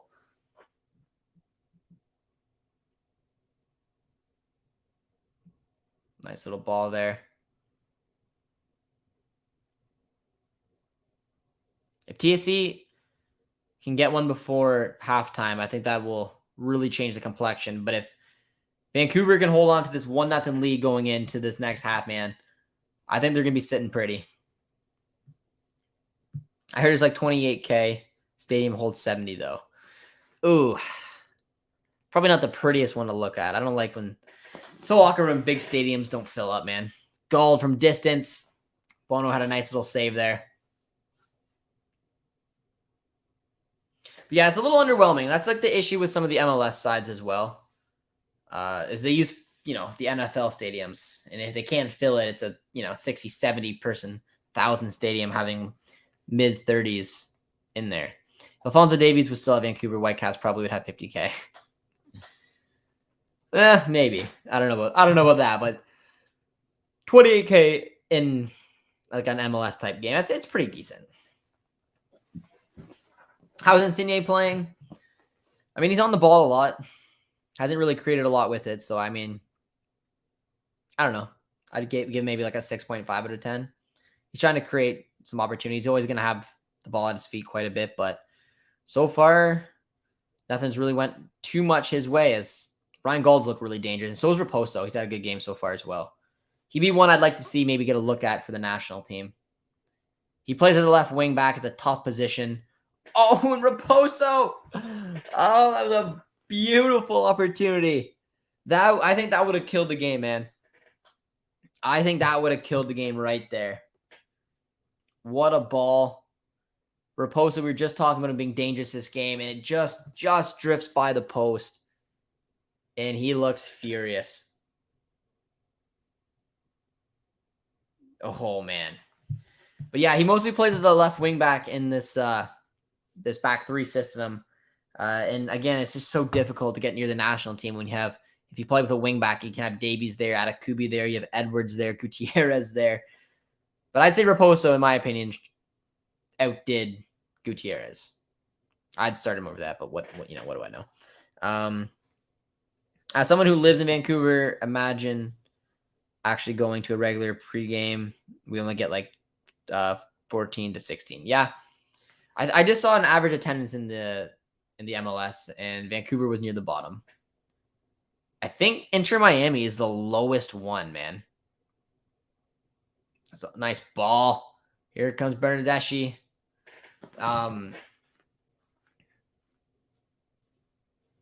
There's 2 extra minutes. We're almost played the 2. It's going to be going into halftime. But yeah, I think I'm trying to think. I want to say the Caps were 3rd or 4th from the bottom. I'm pretty sure like it's like $12K that Inter Miami gets, and then $13K that the Earthquakes get, and then $13 to $14K that the Whitecaps get. I don't know. It's low. Toronto get about 23. Or no, I think it's Montreal, actually. That might be even lower, too. Montreal's got like 13. Montreal's very low. And they play in a big stadium as well. Atlanta loves its soccer. Yes, it does. Atlanta United have the best fan base in the MLS. But all right, ladies and gentlemen, we are at halftime. Ooh. I know this guy. If this is hot take hockey, my man, another fellow YouTuber who I've watched quite a bit, usually after the Leafs Sens fan. So once the Leafs do something wrong, I like to tune in and get your reaction. But if this is actually hot take hockey, welcome to the stream, my friend. I didn't know that you like soccer. I don't know. Let me know. Do you like soccer? And if you do, I'm assuming you're cheering for TSC. But welcome, my man. Hope you're keeping well. But all right, let's see how we're feeling today, ladies and gentlemen. Halftime is here. It is 1-0 for the Whitecaps over TFC. Brian White with the only goal on the 19th minute. And I'd say going into halftime, the Whitecaps look the far superior team right now. BC Place holds about 54,000 in its lower bowl. It's only open for because if you look up the Whitecaps on Wikipedia, it says that BC Place only holds 22,000 because that's the only one that's available to them for MLS. So yeah, I mean, yeah, BC Place is a big one, and they're gonna have that at its for the World Cup, obviously, which will be nice. But it's going very well. So Whitecaps fans, how you feeling in the chat? Portland is like the 10th best or something. Yeah. Portland Sounders, they have a good fan base as well. Me, I want TFC to win. Canada versus France World Cup final. Davies scores winning PK. Canada advances through all the knockouts. Let me know what you guys think in the comments. How far do you actually think Canada's going to make it in this upcoming World Cup? Let me know. Do you guys think that there's a chance we can get over a group? Do you think that there's a chance that if we do get over a group, we can take on Spain or Germany and move on? I don't know. I think it'd be incredible if we could get out of our group. But I just want to see what the guys can honestly do. All right, we're 48 likes, guys. 2 goal. of 50 before halftime. We technically failed it because we're past halftime, but you know. But let's see what you guys are saying. Let's take a look at some of the stats from that first half. So total shots were 9-8. One big chance came to the Whitecaps. One big chance was missed. I'd say there was 2 big chances missed. Cavallini had a massive opportunity early on, and then Raposo had a really good opportunity towards the end as well. Passing accuracy has been pretty decent, 90 to 81. It's been all in all a pretty decent performance, but look at the possession, man. That didn't feel overly accurate. 71 to 29 for did you guys think that that's what it felt like to you, man? 71% to 29 for TFC. Damn. Yet, in my opinion, the Whitecaps looked a lot more dangerous. I don't know what you guys were thinking, man, but that is wild. I did not realize that TFC had that much of the ball, but I think it's just because they've done absolutely nothing with it. A lot of you guys were asking how Insigne and Federico Bernardeschi were doing, and they did have a lot of the ball. I mean, the kicking and screaming cliche of passing the ball to the Italians, that was what TFC was doing. They were finding those guys in spaces. They were usually on the outside, a little bit inverted wingers coming in, cutting in, and throwing balls in the box that had absolutely no one on the end of them. It's been a pretty easy setup for the Whitecaps. They got their solid back three. They've kept a high line, defended when they needed to, and when they've hit on the counter, there has been so much space for them to go at. TFC looks a little bit all over the place, and I just think it has to do with this young back four not properly organized. They're putting bodies forward, and then when they counter, they get hit. So it's kind of a lot of nothing for TFC, really. They haven't really had a really good opportunity. They've had a couple shots from outside the box, straight at the keeper, nothing too special. It's a game plan that the Caps are taking advantage of, and I think that there's going to be a little bit more creativity that's going to be needed from the TFC perspective if they're going to break it down, because right now the possession stats will lie. The better chances in my eyes fell to the Whitecaps, and they could be up 2-0 at least by now.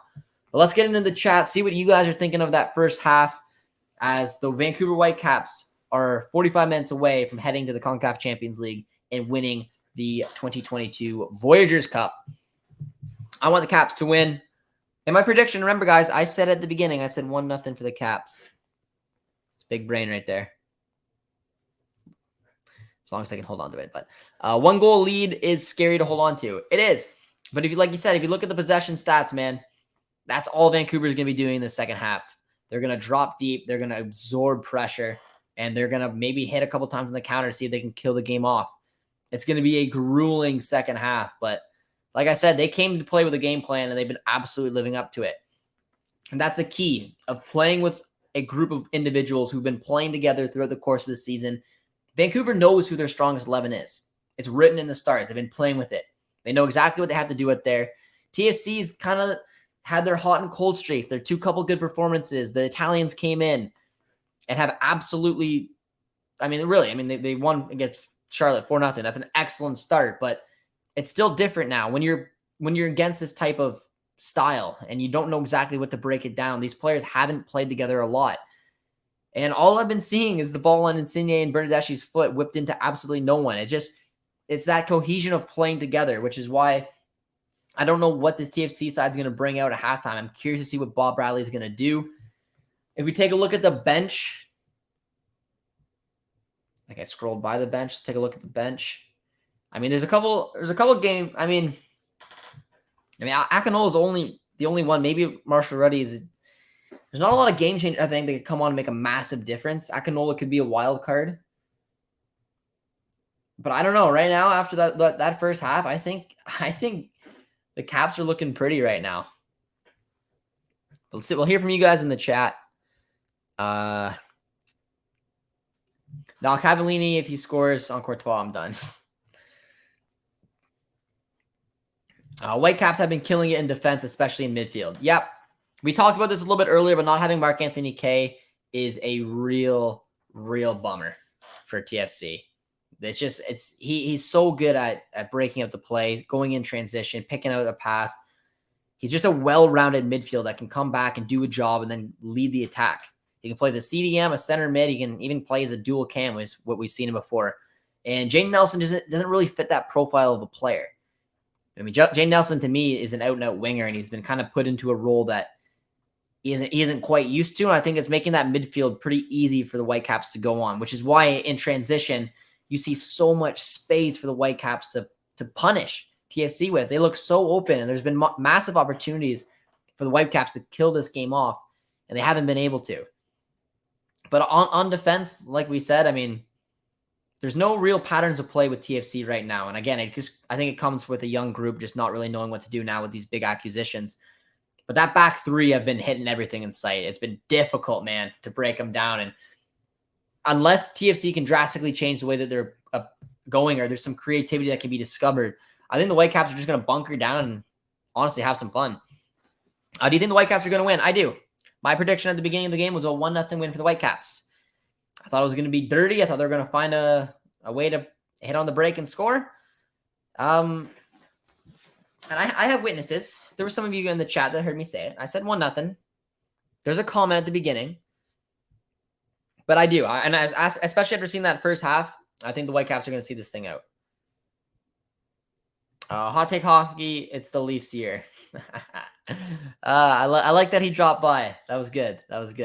I didn't know if it was actually him, and if he's a soccer fan, but I got a good kick of him tuning in. Are you from Toronto or Vancouver? I'm not from either. I live in Ontario, work for One Soccer, but I don't live near Toronto. I live more near like London, so Toronto is the closest MLS side to me. But I also almost worked I was supposed to work for the Whitecaps as a coach. I was going to become a soccer coach and had my job set up. And then COVID happened at the Vancouver Whitecaps Academy in London, Ontario. So I have a lot of love for both of these clubs. And as I said, I work for One Soccer. I work in the sport. So I'm mostly watching as a neutral. So I just want to see a good game. And it's been an intriguing one so far. Keep in mind that it's 30 in Vancouver right now. And Toronto aren't used to playing on turf. The turf will always come in there when it comes to BC plays, eh? Do you always have to have 3 Canadians on, or is it just to start the game? I just talked about this with Alex, and I can't remember what he said. I want to say it's always. Someone can maybe correct me. That's Alex just mentioned it in our preview. I mean, you definitely have to have 3 going into the match, and both of the sides did. See how many they actually had to start. You had to have 3 Canadian players starting. So,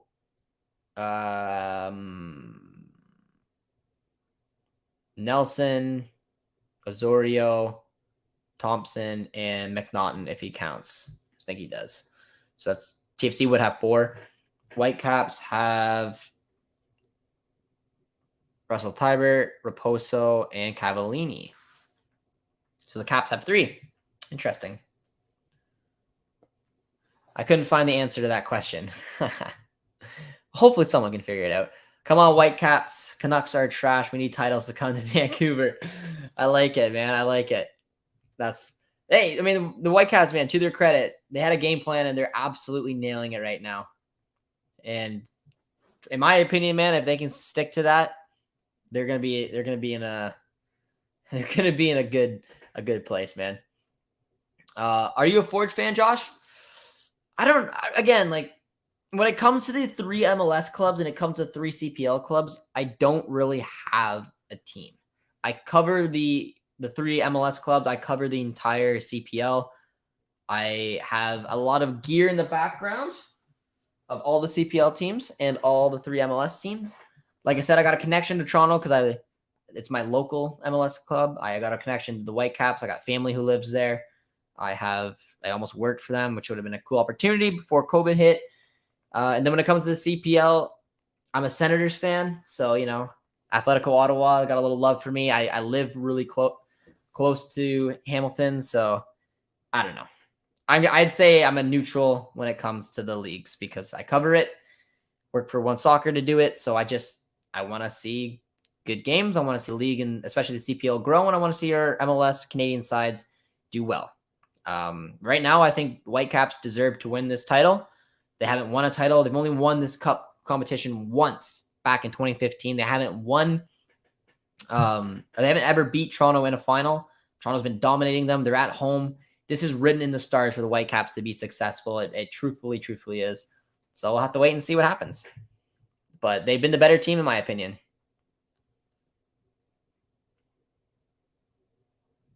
Where are the Whitecaps fans in attendance? They're coming in, man. The Whitecaps fans are tuning in, man. I like it. JJD TV told me his story, but damn, imagine he was managing the Canadian national team. I don't know if I would get that, man. I wanted to make a change in my career years ago before COVID happened, and I was going to work for the Whitecaps Academy. Then everything, closed down. Didn't get that opportunity, so I went and turned to YouTube and then landed a job for One Soccer, which worked out a gajillion times better for myself because I would be coaching would have been cool, but I much would have been rather doing stuff like this and chatting with other fans from around the world and helping the game grow. And that's, if I had a bio, it'd say Josh wants to help soccer grow in Canada. Is basically what it would say. I want to grow up and I want to have people to talk to about the sport and see it grow. And there's been massive strides. And with the World Cup coming up and our Canadians thriving, the opportunity is there for me to hopefully do things and hopefully bring in newer fans. And I'm hoping to do that. I'm hoping some of you guys who stumbled across this watch along are new to the sport and hopefully new to the game. And hopefully this is a channel and as well as One Soccer, as I post a lot of content over there, including our Canadians Abroad series, which obviously covers Canadians playing abroad, something I'm very passionate about covering. But yeah, let's do a check. See where you guys are tuning in from. I asked you guys that earlier, but if you're comfortable doing it, give me a location where you guys are tuning in from, my friends. From around the world or in Canada. Let me know. Steve Nash is part owner of the Vancouver Whitecaps. He is.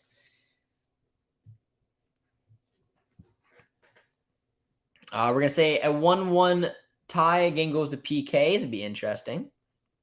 Atletico Madrid own Atletico Ottawa. They do. I have a lot of respect for Atletico Madrid as well. They are my La Liga side. I've always followed them since I was a very, very young man. But we are back underway, guys, in the second half.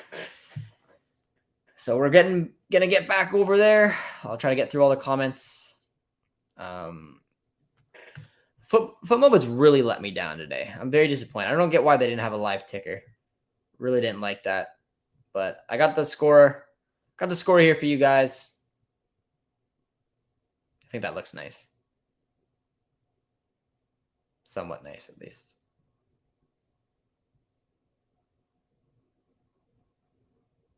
No, to be honest, it doesn't look that nice. I tried to get a good ticker. I don't know what was up and why. I'll see if I can. I'll try once again and see if I can get the live ticker because it was just a disappointment not to have it. I'm bummed out. Does it not even have this?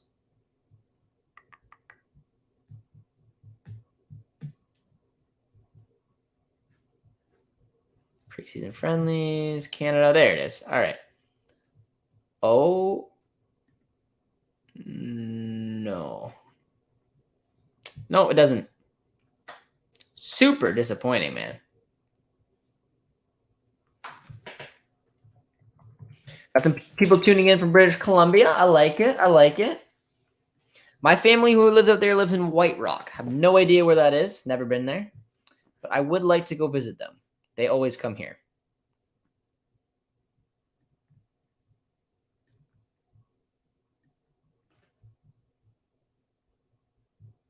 No, this is the best we're going to get. No live ticker out there, ladies and gentlemen. I tried. You can't take that away from me. I did try. But you guys helped us hit 50 likes. So, a lot of love for you guys for doing that. But I think that looks okay. That'll be good enough. We're back underway. Go visit White Rock. It's hella cool. All right, I like hearing that. Yeah, my cousins have lived out there for a very long time. I want to go out there. That is the number one place in Canada I'd want to go. But when it comes to travel, I want to head to Europe, guys. Hoping for something special to come up this year. Going over to see Lille if David stays, and then Buchanan and Laren. So there could be some cool vlogs and some cool stuff we can do this year, as producer T and I have a nice trip lined up to go to France and Belgium to get some pretty cool content. But once again, nicely defended. The back three for the Whitecaps have looked incredible today. But all right, got a couple predictions that came in. 1-0 Whitecaps, 1-0 Whitecaps. Someone says it's going to be 1-1 going to PKs, 2-1 Toronto. Tuning in from Vaughn. Nice. Hour and a half-ish from me. Tuning in from Vancouver. You got to go to Spain. I've been to Spain. I went to see Barcelona play there. Went on a nice... Let me know if you guys have, in the chat, let me know if you guys have been to Europe. And if so, where have you gone? If you went and saw any games over there. I went backpacking after school. Me and a buddy went to England, went to Wembley and watched England play England play Spain at Wembley for a Nations League match. Good opportunity there. Oh, Jay Nelson. Oh, big opportunity there for TFC. Damn. That was a good opportunity, man. Keeper was absolutely routed to the spot. Nice little turn from Osorio, but oh, that was just wide. But yeah, I went to England first to watch England play Spain at Wembley. Went to the Netherlands, didn't watch anything there. Drove by Ajax's stadium. Went to Germany, watched Dortmund play against Frankfurt. Went to Hungary, didn't watch anyone play. Went to Portugal and ended up in Spain to watch Barcelona play Girona, where they won. No, they tied. Yeah, they tied 2-2, and I saw Messi score. So I like to flex that when I can.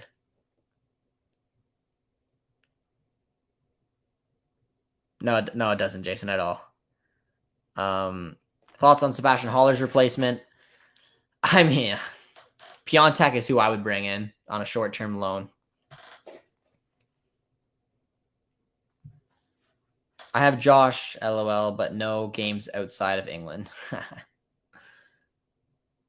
I want to visit Portugal, my parents' homeland. Yeah, I was only in there for a layover, so I shouldn't really count it. But I would like to go back to Portugal as well. My parents have been there quite a bit. But yeah, I recommend going to Spain any opportunity you can. And if you're going to go to a game, man, Germany's the place to do it. So many good stadiums. Fans are crazy over there. Went to Italy and watched the Milan derby. Very jealous of that. That is sweet. Federico Bernardeschi finds Jay Nelson. Thompson.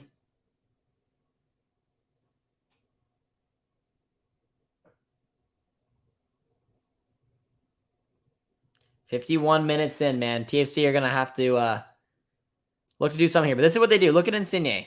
Drifts out wide. This is a little bit better from them. They're looking to go on the inside instead of just whipping balls in the box. It's going to be tight space, obviously, because they got that back three with two CDMs basically sitting above them. And at the end, it ended up being whipped in once again. And once again, handled very nicely out for another corner.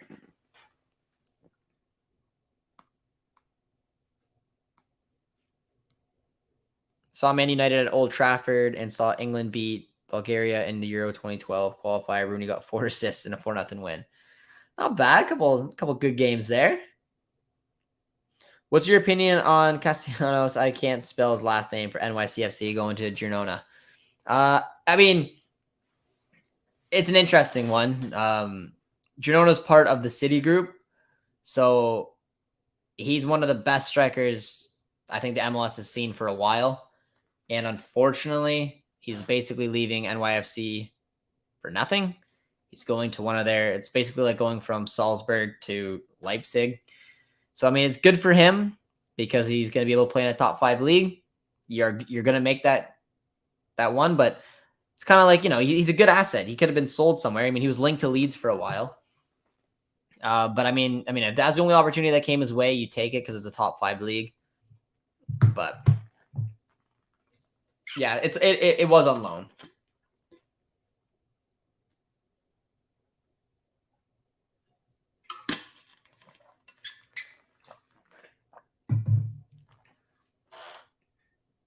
Good ball from Bernardeschi. And he says, get up. Big tackle there. Italian did not like it.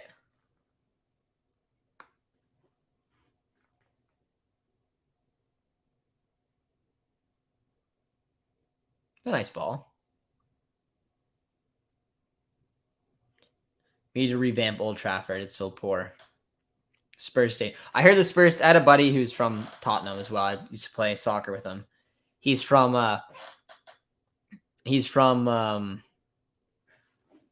Tottenham, and he absolutely said it's a beautiful stadium. Josh, we need more play-by-play for those of us who are not watching. All right, Matty Ice. I'll get a little bit more play-by-play on there. As down the left-hand side for TFC. Attacking from left to right. Nice ball over to Cozy Thompson. It is going to be a bunker right now.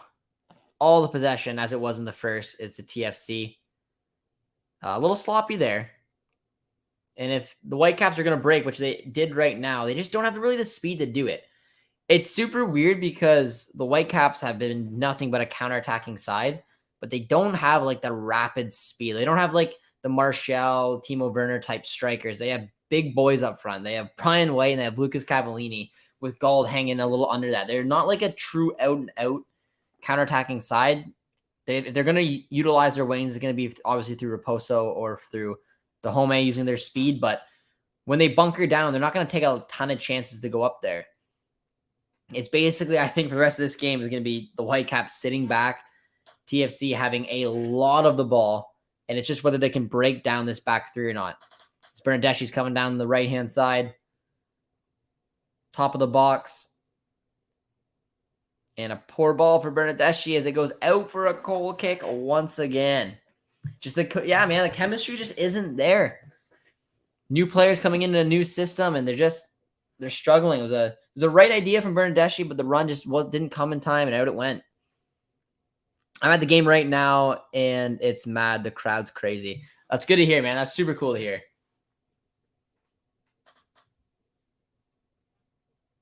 It looks like it's got a great atmosphere. I'm watching it obviously from my home on my laptop, but it looks like it's a good atmosphere. Nice little head ball on, and once again they regroup and TFC starts again. Yash at Stanford Bridge, Emirates all need to get upgraded. West Ham got Olympic Stadium, so it's okay. Yeah, the capacity for Stanford Bridge is like 41,000. That's a pretty small stadium. But we got a rare spell of possession for the Whitecaps. Kubas is with it and puts it back. Being circled around the back three. So Raposo out on the left-hand side. And it doesn't take much, man. Got pressed out of possession very early after gaining it.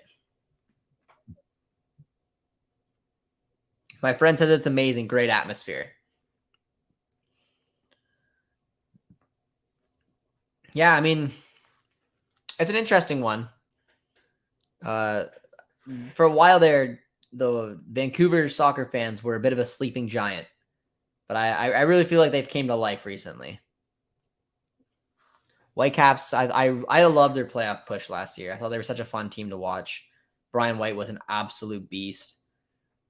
They're an interesting bunch this year. I think they got a shout for playoffs, but I don't know. This could do wonders for their confidence as well, man. This is a big game. Get that psychological hump under them to go on, beat TFC for the first time in a final. One off at home, BC Place. Everything is set up for them. Got the Italians as well. Like this is a big opportunity for the Whitecaps to do something special in this game. And 57 minutes in, man. They're sitting relatively pretty with this game plan. There hasn't been a real big opening quite yet. TFC again, poor sloppy passes just like that. Thompson gives the ball away. But as quickly as he gives it away, he gets it back. BC Place is lit when Canada plays there in the 2026 in the games. That means something is going to be freaking loud. Hopefully we can pack for a fully World Cup, just the lower bowl. Oh yeah, I'd assume, man, that every game that's being played at BMO and every game that's gonna be played at BC Place will be full. There's no way around it. It'll be full. Upper bowl, lower bowl. That when it comes to a World Cup, man, the tickets will be so incredibly difficult to get a hold of.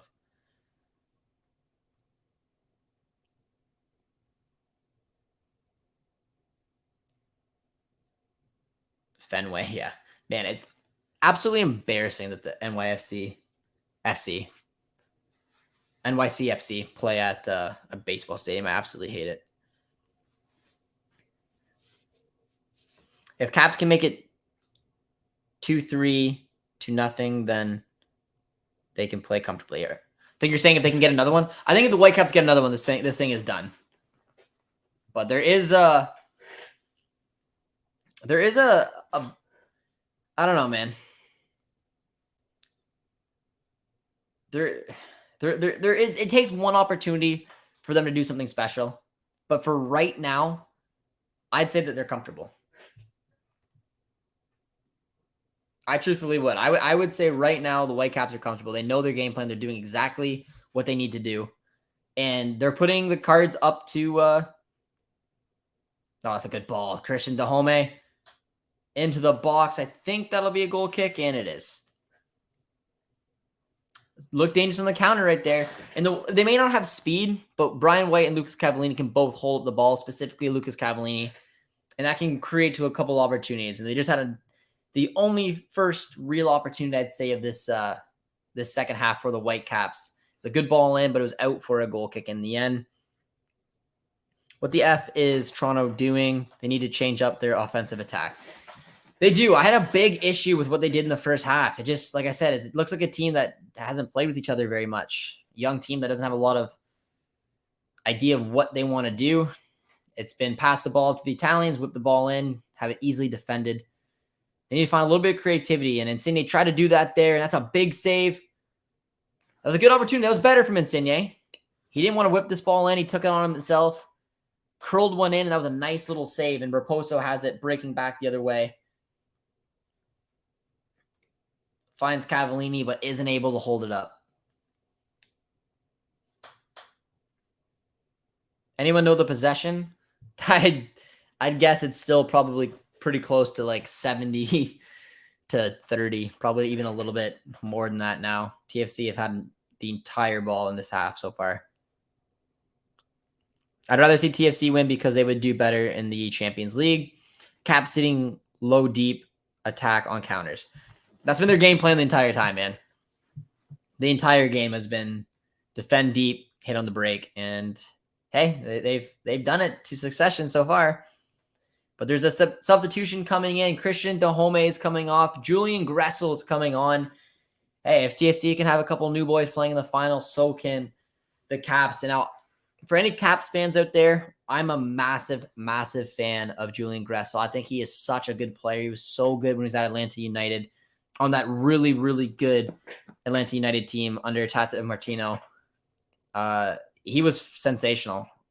He truthfully was. And then he went over to DC United, and it hasn't really went his way because, DC are quite poor. But I think in this system, playing as a right wing back, this is absolutely perfect for him. And a substitution is coming as well for Toronto, and it is going to be Jimenez coming off and Akinola coming on. So I like both of those substitutions. Jimenez did nothing this game, man. Absolutely nothing. He was very, very quiet. No chemistry linking up with Bernardeschi or Insigne. So, makes sense. Bring on Akinola. See what he can do. And then for Julian Gressel, looks like Dahome was suffering a little bit right there. Maybe with a little bit of fatigue, but I really rate Julian Gressel. I think going into a system where you play with wingbacks, it's just going to be nothing but fantastic for him to adapt. So let's see what he can do in coming in a final here. And Gressel gets his first touch with the Whitecaps, and he blasts one up for White, but a little too hard there. Nashville has a great stadium. Soccer-specific stadium as well. I can't watch NYCFC games. It's so weird that's in a baseball stadium. Yeah, it's wrong. Red Bull Arena is nice, but it's in a swamp. Dude Love FC almost always has more possession than their opponent. Also attacks, but can't find the back of the net often. Yeah, they're definitely a possession-based team, but can't do anything with it. And the Caps usually don't have the possession, man. That's a good ball to Akinola. Oh, he should have touched that, man. That was right in front of him. It's a good ball, but weird decision there from Akinola not to grab that. A man with one hand. You think Vancouver has got this? My buddy is at the game and says Vancouver has been aggressive tonight and that he thinks that they got the game. If I had to put money on the game, I would put it on Vancouver seeing this thing out. My prediction at the beginning, and some of you guys have been with the chat for a while, I said 1-0 win for Whitecaps. I thought the Whitecaps were going to sit back and defend. I didn't know they were going to defend quite like this. They have not. I mean, like I said, they have their game plan. They know that they're going to be defending, and they're going to be hitting on the break. Possession doesn't mean anything because the better chances have fallen to Vancouver. Cavallini had an unbelievable opportunity, and Raposo probably should have made it 2-0. White got his header.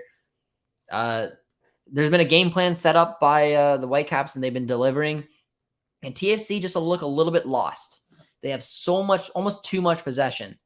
They've been circling the ball around. Earlier in the first half, they've been absolutely just whipping in crosses that have been easily defended. I think this half so far, they've been trying a little bit different of a strategy. They've been going throughout the middle.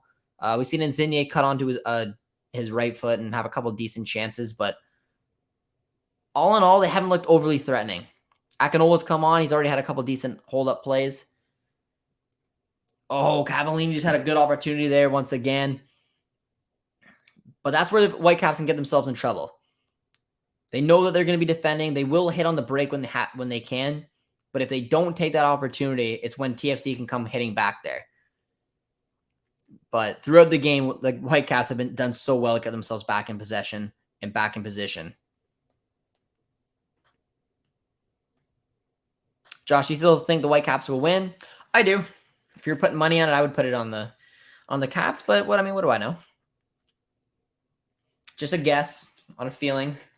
It takes one opportunity, and the nice thing for TFC fans in the chat is that you have a player like Insigne and Federico Bernardeschi. You don't know what they're going to do. In my opinion, TFC hasn't played very well. It's a very clunky game to me.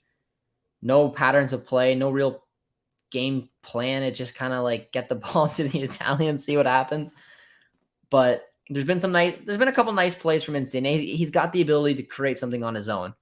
And if he does, he's one of the few players in this league that can create something out of absolutely nothing. So I don't think the crossing strategy that Bernardeschi keeps doing is the way to go for TFC. I think it's try to play it into a position where you can cut onto your strong foot and whip a ball in. You have the quality to do so. And it's hard to break down this back three. They've been very dialed in tonight for the Whitecaps. Everyone's doing their part. And it's in making it a very intriguing final 20-plus minutes here. FC may get a goal, but I bet for 2 or more goals is looking... I don't know, man. We're at the 66th minute right now.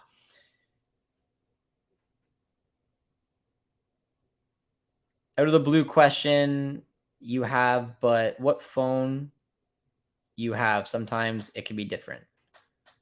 I have an iPhone, and I don't know what kind of iPhone I have. I have no idea. But if you guys are still tuning in with us right now, it is midnight.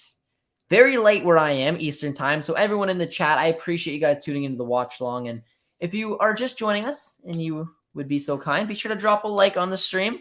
Drop a sub as well. Hoping to get to 10K before the World Cup. That's my low-key goal.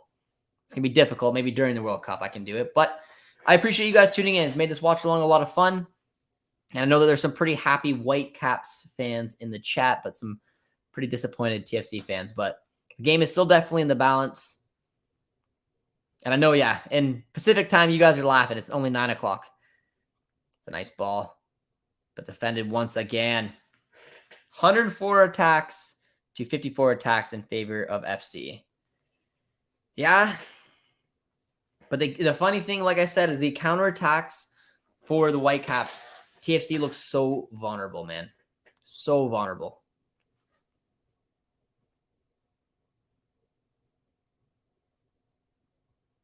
I think set pieces could potentially come in handy for TFC down the line, but it's been a proper performance so far by the Whitecaps, man. They're giving everything for this final.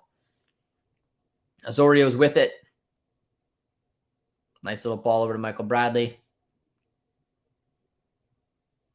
Getting towards that 70th minute. There's been one substitution each. Dahome came off for the Whitecaps for Julian Gressel, and Akinola came on for Jimenez. As Michael Bradley has it. Gives it over to Jonathan Osorio. They're going a lot more centrally this half, TFC is. But that's a good ball. It puts Crisito in a good position. But again, he puts just such an easy cross to defend. I feel like they just don't have ideas, and they just got to continually go out. Like what they were doing before was they were finding Insigne out on the left or Bernardeschi out on the right, whipping balls in, easily defended. Now they're trying to go in the middle a little bit more, and they run out of ideas. It's so congested in that midfield with the 3 center backs, the 2 CDMs, that TFC just eventually just kick it back out to the wings. Cross comes in, and it's easily defended once again. It's an interesting cycle so far for TFC, but Ryan Gold on the counter gets taken down by Michael Bradley, picks up a yellow card. I believe that's the first yellow of the match, if I'm not mistaken. Foot Mob is absolutely crap at this. 0 updates coming in.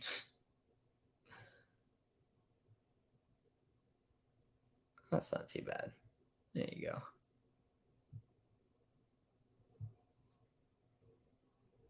That's not bad. We'll leave it there. Try to get some of the stuff in for you guys. I think there's a water break coming up. Yeah. What happened to Gold? He was on a counterattack, and it could have been a good little opposition. It was a smart foul for Michael Bradley, one of the strategic ones you make, but you get a yellow every single time. Gold was going on the counter. He took a step past Michael Bradley. He was going to burn him with pace, and Michael Bradley just basically stuck out a hip. So Michael Bradley picked up a yellow, and Gold's all good as the water break's coming in on the 70th minute. How is Federico's and Insigne's match? I mean, Insigne's tried to create stuff as it always does. He had a ton of the ball. So was Bernardeschi. Bernardeschi, for me, has not been very impressive. I think he's been he's had a lot of the ball. It's not like I shouldn't say he's been quiet, but he's done nothing really with it. The ball goes to him. He hasn't really made any intelligent runs. He hasn't really taken on any defenders 1v1. He kind of just been getting it and trying to whip in what I assume thinks is a quality ball, which at the end of the day has just been simply defended. I don't know. Let me know what you guys think, but I would give Bernardeschi probably like a 5 out of 10. I'd give Insigne maybe a 6.5. He's trying a little bit more. He's looking to make those type of runs, making a couple of intelligent passes, but I don't know. I would expect a lot more out of these two tonight. But like I said, it's difficult going into a new group and trying to create from nothing, but yeah, I don't know. Let me know. How would you rate so far 70 minutes in Bernardeschi's and Insigne's performances? I think they've been both relatively quiet.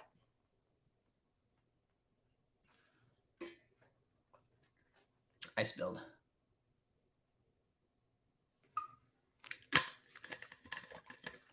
Oh. I didn't notice Bernardeschi. Literally, man.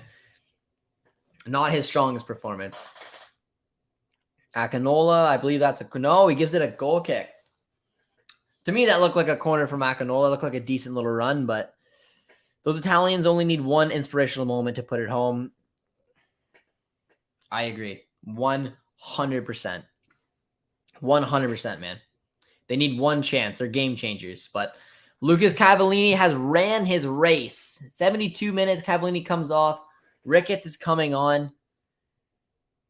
Canadian international.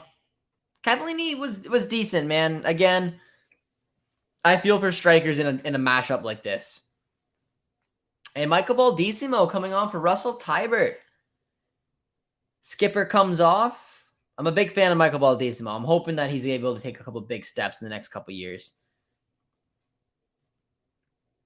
But Russell Tybert and Cavallini come off. Michael Baldissimo, a straight swap, goes in the midfield for Tybert. And Ricketts goes up front for Cavallini to play beside Brian White in that 3-4-1-2 system. Interesting substitutions.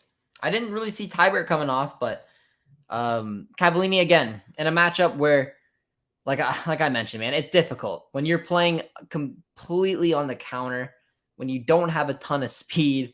Cavallini wasn't overly noticed. He had a couple decent things because he's good at his hold-up play.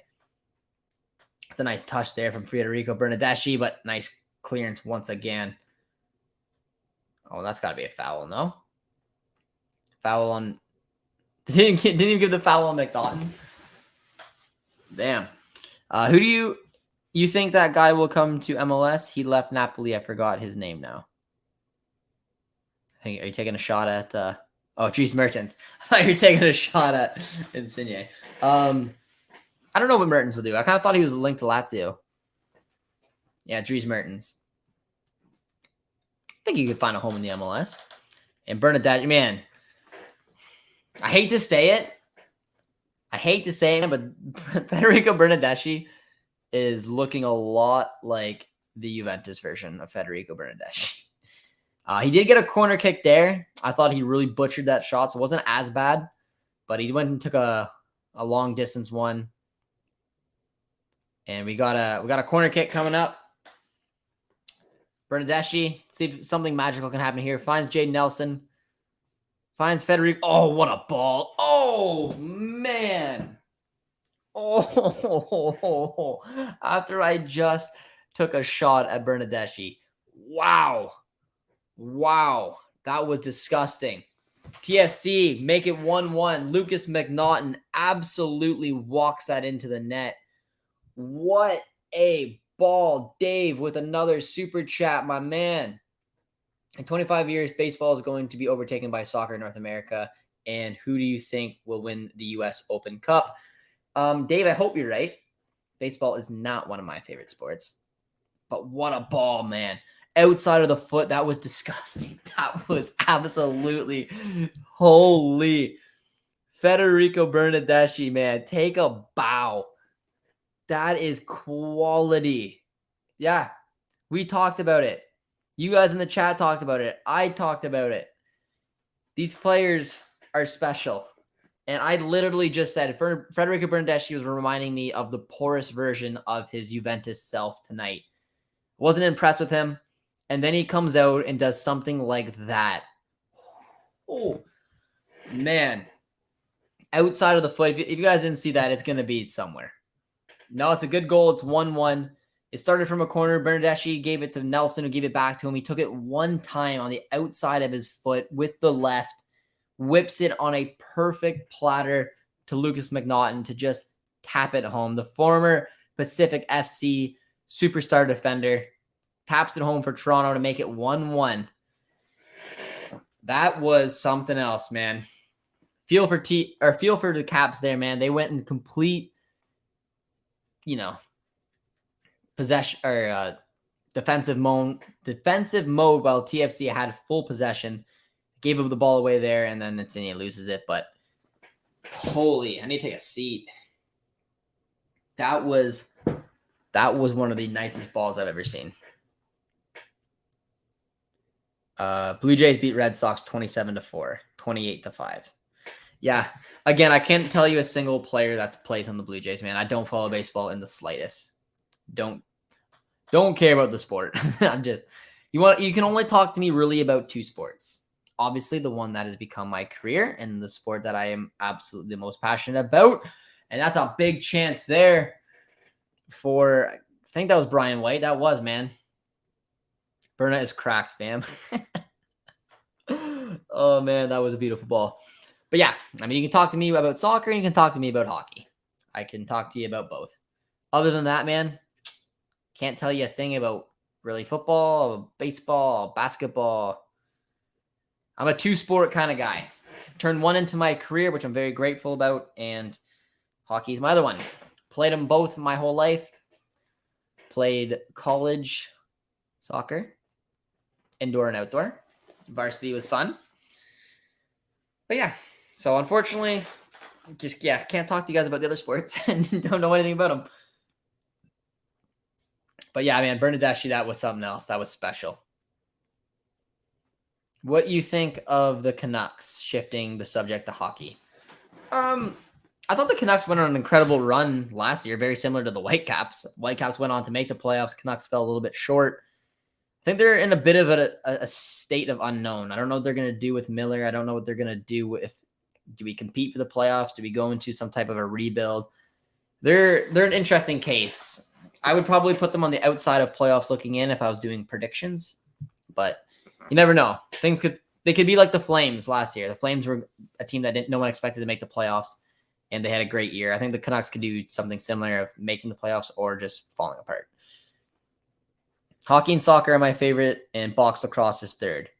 Yeah, lacrosse is a sweet sport. I just don't know anything about it. I feel like I would have loved to play it. Played it in gym class a couple times. It was fun, but don't know anything about it. Couldn't name you one lacrosse player. I can name a few basketball players, obviously. Like, I'm not completely dumb about it, but loving the TFC love here, my man, but you're going just a quick little timeout. It's too many TFCs in a row. Too many TFCs in a row. But I hope you're still here. But no spamming, or it equals a timeout. Just in the corner for a little bit. Only talk about soccer, hockey, or track. Everything else, I don't know. Here comes Brian White. Brian White to Ricketts. Oh, what a save by Bono. Oh, no.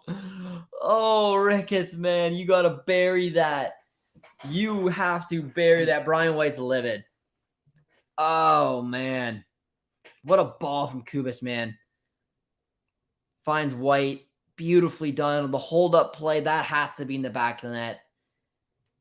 Oh, you can tell that's a hit from a striker who just hasn't found the back of the net in a while. Ricketts, you have to put that away, my man. Oh, it looks like Daniel Henry's coming on for his return to TFC. Wonder who Toronto's going to bring off. I'd expect maybe O'Neill. I don't know, man. McNaughton's down. Daniel Henry. Good to see him back, man. You know he's going to be a part of Herman's team. He is. Why is the score not changed? Footmob, you are an absolute joke. It's the last time I want to frickin' use you for a watch-along. Disappointment. Don't even want your name in here. You've done such a bad job. There we go. That looks nice. But I'm excited to see Daniel Henry return, guys. As Raposo comes off, Godinho comes on. I thought Raposo had a solid matchup. I've been impressed with Raposo, but yeah, man, Ricketts is gonna regret that one, man. That had to go in. He had the whole left side of the net open. It was tough, man. It looks like a double substitution. Both center backs for TFC. Daniel Henry returning to TFC. Excited to see what he can bring. He's going to be a part of Herdman's plan, so he needs to be playing. This is if there's any back line in the MLS that you can break into, it's Toronto's. Plus, on top of that, they're not, the back line hasn't been strong. And Chris Mvinga coming back in for Lucas McNaughton. So a double swap both for TFC. Henry and Mvinga are going in for the two center backs. McNaughton and O'Neill coming off. Raposo came off as well at left wing back. And Godinho came on to go at the left wing back spot. So a couple straight swaps going in there as well. Search John Tavares, lacrosse player. You will see he basically has all the records for the National Lacrosse League. I did not know that. That is interesting. I had a lacrosse player show up at my house once to bring in a couch at my parents'. And I said, "That's a cool shirt you have there." And he's like, "Yeah." I don't remember what the team was, but I was like, "That's a cool shirt. Like, what team is that?" He's like, "It's the lacrosse team." I'm like, "Oh yeah." Like, It's like, yeah, like it's a professional lacrosse team. Like I'm a professional lacrosse player. This is my other job. I deliver furniture in my off time. I don't think lacrosse players make a crazy amount of money. But I do remember that. I was like maybe 12 years old, but I got a kick out of it. But man, Ricketts is gonna regret that miss, man. That would have been massive goal. And now I think the balance is going a little bit towards TFC. That's a good tackle there, out for a corner. The advantage was before is that Vancouver had the lead. All they had to do was defend. They had to sit back, defend. That was it. Now, unfortunately, it's 1-1. Momentum has gone to TFC. The possession is going to be dominated by them. They're going to make this very, very difficult. And I didn't know if another opportunity like that was going to come Vancouver's way. It did. Ricketts had the opportunity to bury it, probably to win the cup. And Bono came out with an incredible save. Probably a poor finish, but it was an incredible save. And Bernadeschi's back at the corner. The last one led to a goal. So let's see if he's going to whip this in. But Jason says they make $30K for a franchise player. Nice ball. And out for a goal kick. Led to nothing. I knew TFC was going to score in like the 80th, 90th minute. Yeah, my prediction's no longer true. I felt confident there for a little bit. I said 1-0 win for the Whitecaps at the beginning, and I am wrong. TFC made it 1-1, and Ricketts had the opportunity to win this game. And we're at the 84th minute right now. It's well after midnight. Hopefully you guys are still tuning in with us and you're enjoying the watch along. Be sure to drop a sub, guys, if you're new to the channel. I appreciate it. Let me know if you are new to the channel. If you're a new viewer, if you're a new subscriber, let me know. Oh, that was a good ball. What a ball. I'm not sure who that was. Was that Gressel? It was. What an opportunity that would have been to become an instant hero at the Whitecaps. That was a beautiful, beautiful ball from Raposo. Drills that across. Beautiful technique by Gressel, but he had a little bit too much pace on it and it went flying over the net. Teacher makes $100K. Yeah. Oh, yeah, man. Teachers will make a lot more money than a professional lacrosse player. Old era of Canadian men's national team strikers that run fast and can't finish. Ricketts had some good memories, man. I'll always remember him because even when I was young, man, I had just I don't know what it was. Just when you grew up and you played like FIFA video games and you're a Canadian, you basically just was able to keep an eye on other Canadians. And like the ones that stuck out to me was Atiba Hutchinson, who back then was, I think he's at PSV. He was in Europe. Ricketts was one. I believe he was in Turkey for a bit. I don't know. There's a nice little memory there, man. It was almost like the start. When I was playing video games back in the day, I was keeping an eye on Canadians playing abroad. And then it turned out to be something that I turned into a career, which is, it's pretty cool. A little full circle. So Ricketts got a nice little special place. Because I remember checking him out back into FIFAs, wherever he was playing. I can't remember exactly where it was. I want to say Turkey. But here comes Lorenzo Insigne. He gets a kickoff. He gets onto his right foot. Cuts into space, but just over the net. Gatorade Performer of the Match goes to Lucas McNaughton. I don't know if I would have picked McNaughton. Who stood out to you? Who do you guys give in the Performer of the Match? I mean, he got the goal, which is nice. Didn't think it's not like he had a ton to do. Dude, this is a football chat. Get out of here. Maybe if you're a college or university teacher, you'll make $100K. Yeah, I was going to say, they're subbing off Lorenzo Insigne. 86th minute. Lorenzo Insigne comes off, and Jaden Nelson comes off. Wow, I wasn't really seeing that coming.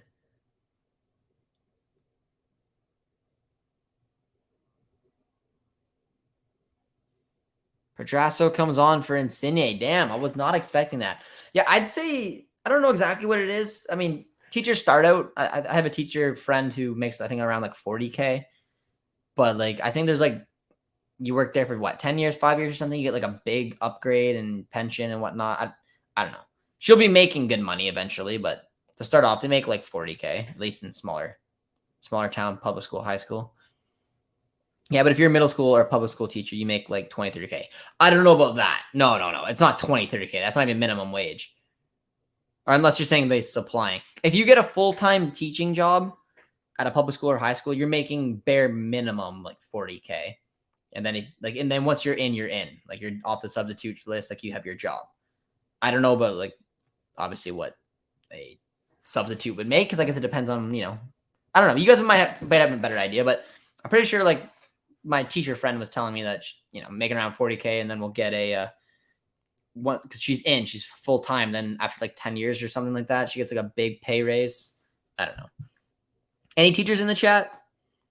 Grade school teachers in Ontario at the top of the scale make over 100K. Matt, appreciate the insight, my man. That makes sense to me. It's a nice ball there, but defended decently well by the new center back duo of Henry and Mbinga. Surgeons make like $300 to $400 an hour, I heard. Well, yeah, surgeons are going to make a ton of money. And I am still too cheap to pay for one soccer.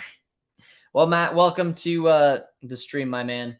You can tune in with me and the rest of the chat here until this game has come to conclusion. We're in the 89th minute. It's 1-1. Insigne is off, but two Italians still remain. Cuscito's at the back for TFC. Bernadeschi still on. You have Henry, who's made his debut, his third debut now for TFC. Because he was at TFC, he had a loan at TFC, now he returns for the third time.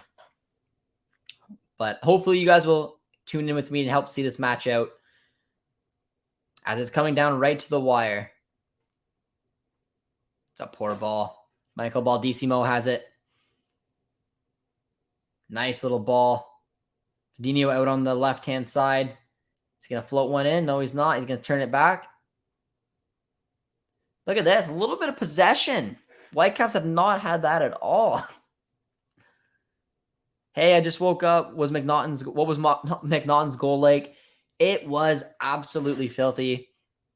It started off from a corner. Bernadeschi touched it to Nelson, who then just gave a little pass back to him. And then on a first touch outside of his left foot, puts in one of the most beautiful crosses I've ever seen for McNaughton, just to touch home. But there's 5 additional minutes. 5 additional minutes here, ladies and gentlemen. 1-1. Nice little touch. Me and my friend split Fubo TV. Yeah, I mean, the Premier League going over there is big, man. But if you guys are still tuning in with us, be sure to drop a like, guys. Drop a sub if you're new to the channel. And hurry up and let me know who you want to win this one. You can tell the two teams are heading back and forth right now. They are going for it. It's been some pretty entertaining football towards the end of this one, as Akinola does really well there. Finds Jonathan Osorio. Caps are doing very well to get back in possession there. And they win it back in Gressel. I mean, it's just back and forth right now. This is really entertaining. Both of them want to win it right here, right now. This could, man, it could leave themselves open. TFC come on the attack. Late ball coming in. Oh.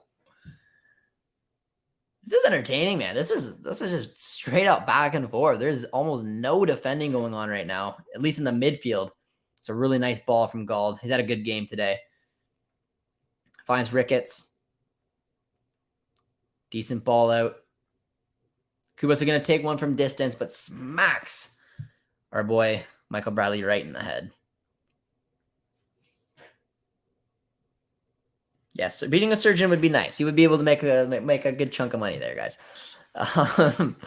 Same for me, though. Having a dress. But yeah, no, the chat is definitely enjoying the fact that surgeons make a lot of money, which they do. But hopefully everyone who's in the chat is enjoying the final with us. Hopefully you guys are able to watch it. And if not, hopefully you'll be able to at least join my commentary to see this match out, as we're at 92 minutes and 25 seconds. 5 additional minutes here, 1-1. And the last 2 minutes have been the most entertaining, man. There's just been nothing back and forth. The midfields have given up. They're just either attacking or they're running back, tracking back. And here's a good ball. Can Gressel get there? Looks a little out of reach. And it is. You have to cut people's bodies open. Yeah, I wouldn't be able to do that. A little queasy with that. Had to pick up a dead bird today, and I did not like that at all. But it's 12:30 at nighttime here. How's my Eastern friends doing?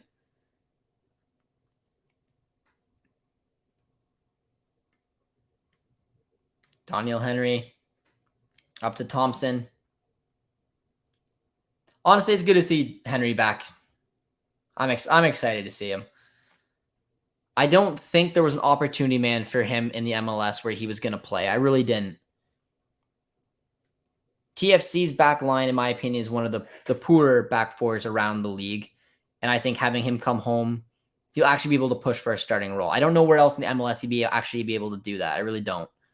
So I think coming back home to somewhere where he's familiar, where he's going to have an opportunity to just get fit, get comfortable, I like it.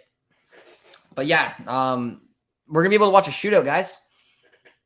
No extra time, so we're not going to keep us up till 1:30, thankfully, man.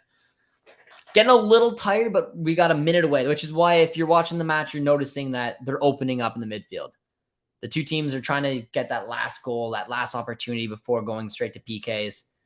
It hasn't quite came yet, and it looks like we're going to be going to penalty kicks. It's as nervy as it gets, but it should be entertaining. I'm a fan of PKs. I know a lot of people aren't. I'm watching as a neutral, so I don't really know. I don't really know how I want this one to go. I kind of wanted to see the Whitecaps take it because they haven't won one since 2015. Never beat TFC in a final. They're at home. Like, there's just so much to want to like about them to take this. But then you have the Italians coming in here. They probably could be a fierce competitor in the CONCACAF Champions League, but it's going down to this, man. It's going to hopefully go down. The 5 minutes have been played, and that is it. Ladies and gentlemen, we are going to a penalty shootout. Hopefully you guys who are just tuning in, joining us, are excited for this. And let me know in the chat right now, guys. Get your guys' your opinions in. Who are you cheering for? Who are you cheering for? Where are you watching from? Who are you cheering for? I appreciate you all staying up very late with me. We got 62 likes, 130 people watching. Let's bump that up, man. We can hit 70. I know we can hit 70. 70's fine. 70's easy to hit. You guys won't do it. I like hockey continuous overtime. Golden goal. Please don't let Ricketts shoot. Oh, man, it's going to get interesting, man. It is going to get interesting. A lot of you guys want to see the Caps win. Man. I don't even know who I want to win, but I'm a little nervy, man. Penalty shootouts do that.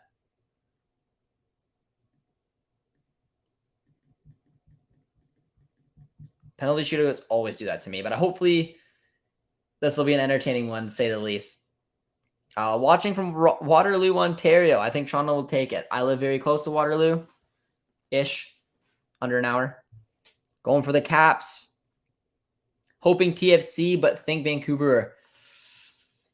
I'm thinking Vancouver. I said Vancouver will win at the beginning, so I'm going to stick with my gut. I'm from Cambridge. Went to school at Conestoga. Any Condors out there? Rare. Waiting for extra time. Penalty shootout, man. This is where the fun begins. Anakin Skywalker, episode 3, Revenge of the Sith. Just, in case you're Star Wars fans out there. But all right, ladies and gentlemen, I'm gonna go 5-4.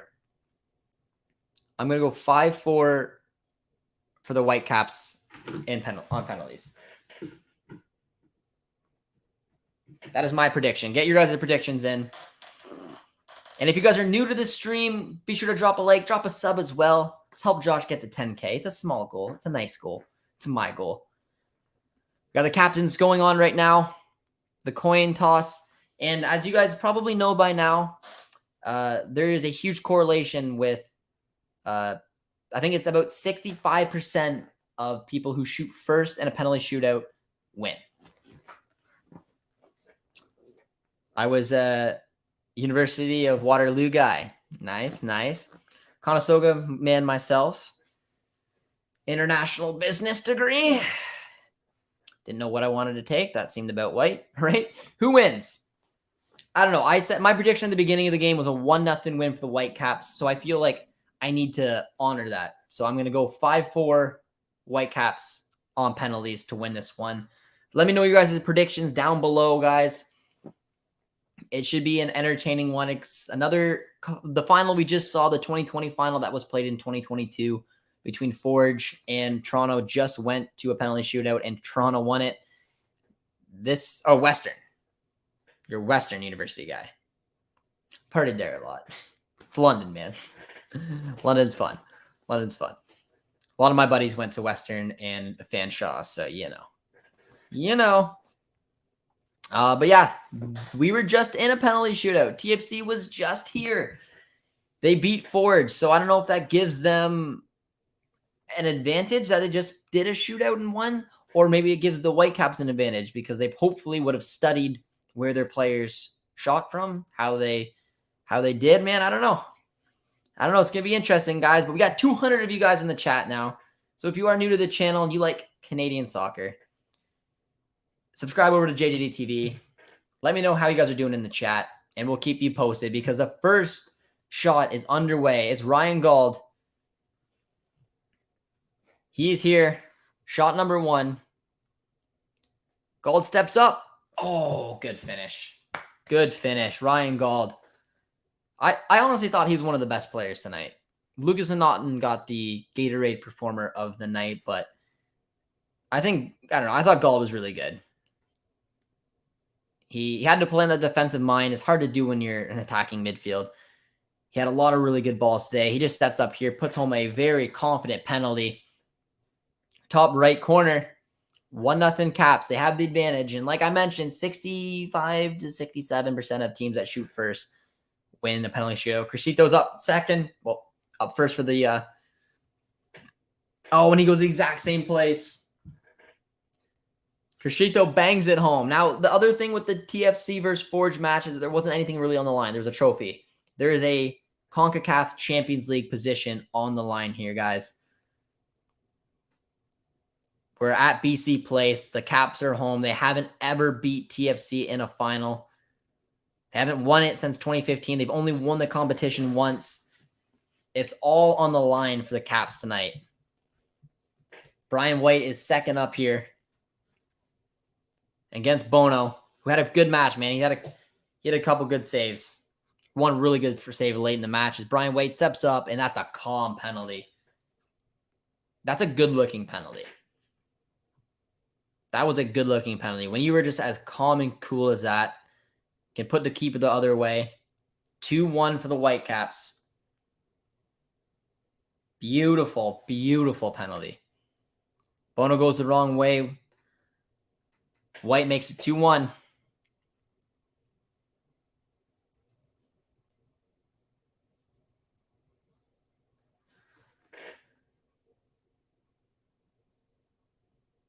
TFC have the opportunity. Oh, it's another good penalty. Another good-looking penalty. The little stutter. Just the littlest stutter. To just calmly put that home. Oh, I like that. Send Kroper the wrong way. That's a nice, nice finish. It is 2-2 on the night. Good, good finish, man.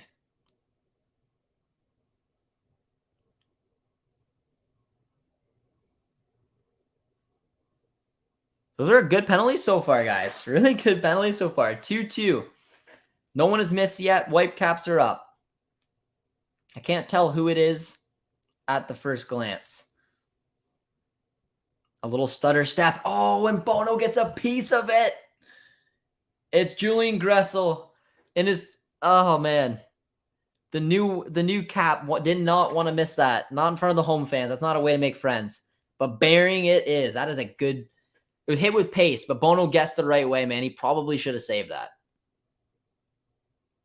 Little stutter step. Oh, man, that should have been a save. Jonathan Osorio's up next. Very short penalty and off the post. Oh, advantage Whitecaps. Jonathan Osorio. I don't like those little run-ups. I feel like it just, like, that is a Osorio, man. That is an ugly penalty. Keeper guessed the right way. I feel like when players take that little like walk up, it just gives the keeper a better opportunity to be able to read them.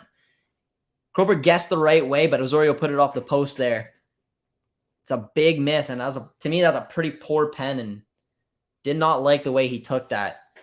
This could be a huge advantage now. Kuba steps up. He had a good match in the midfield today, along with Tybert and Baldissimo. Oh, and that's a big finish. That's a big finish. The BC fans are going crazy right now at BC Place. He just drills it. Looks like it went dead center. Advantage. If TFC can't score this, it's over. BC Place looks wild. The Caps fans are bouncing. It's 4-2. Bernadeschi comes up. Didn't think he had the best game, but he had a pure bit of magic that led to the tying goal for Lucas McNaughton. And Signe's off, so this is one Italian scorer. Cordicio scored, so that was up to Bernadeschi to keep this thing going. And he does. That's a good penalty as well. Sends Kroper the wrong way. That's a bullet in the bottom corner. It's 4-3. And now Bono has to save. If Whitecaps score this, they win their second ever Voyageurs Cup. And they beat TFC for the first time in the final. Blackman steps up. A center back. The outside left center back. One of the biggest kicks, I would assume, of his career. American versus American right now. And he drills it home, and the Whitecaps have won the Voyageurs Cup. They've won it for their second time, first time since 2015. They've won it at home. They've beaten TFC for the first time. There's just so many storylines there, guys. Wow. Congratulations, the Vancouver Whitecaps. That was a big, big performance. Let me know how you guys think about that. Look at Sartini. He's shirtless. Oh, man. Vinny Sartini's shirtless. He went tarps off. That was beautiful. Very happy for the Whitecaps, man. You could just kind of tell this was going to be their tournament. Vinny Sartini picked up a little piece of silverware there. Big congratulations to Whitecaps fans. We have almost 300 of you guys tuning in today. I love to see it. If you guys enjoy this type of content, guys, be sure to drop a like. Drop a sub as well if you guys are new. I'm assuming a lot of you guys are probably familiar with the channel. But if you guys enjoyed the commentary, you enjoyed the performance, be sure to drop a sub and get your guys' thoughts in, man. That was an entertaining final. I'm happy that the Caps found a way to get it done. I'm seeing a little bit of get Bob Bradley out. Bono can't save anything. Hey, I said 5-4, didn't I not?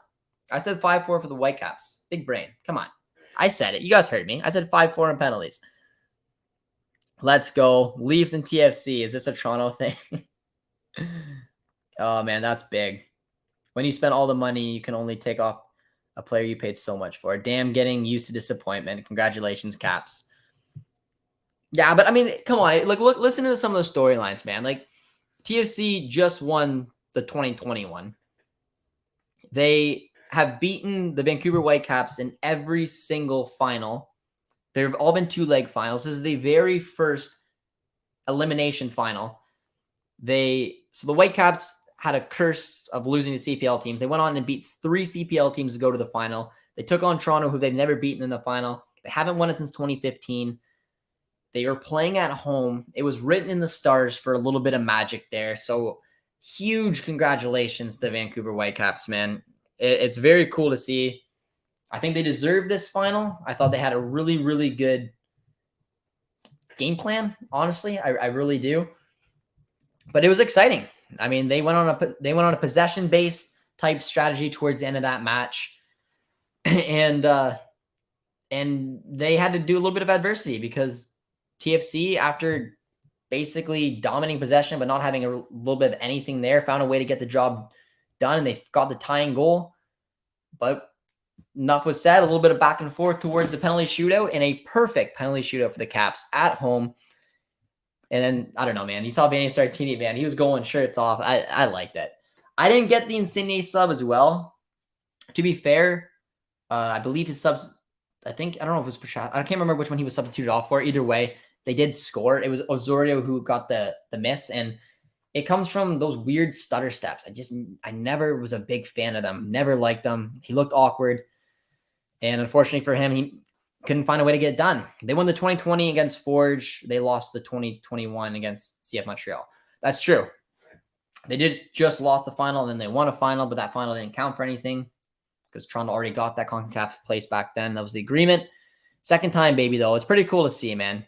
Feel bad for Jonathan Osorio. It's a tough one.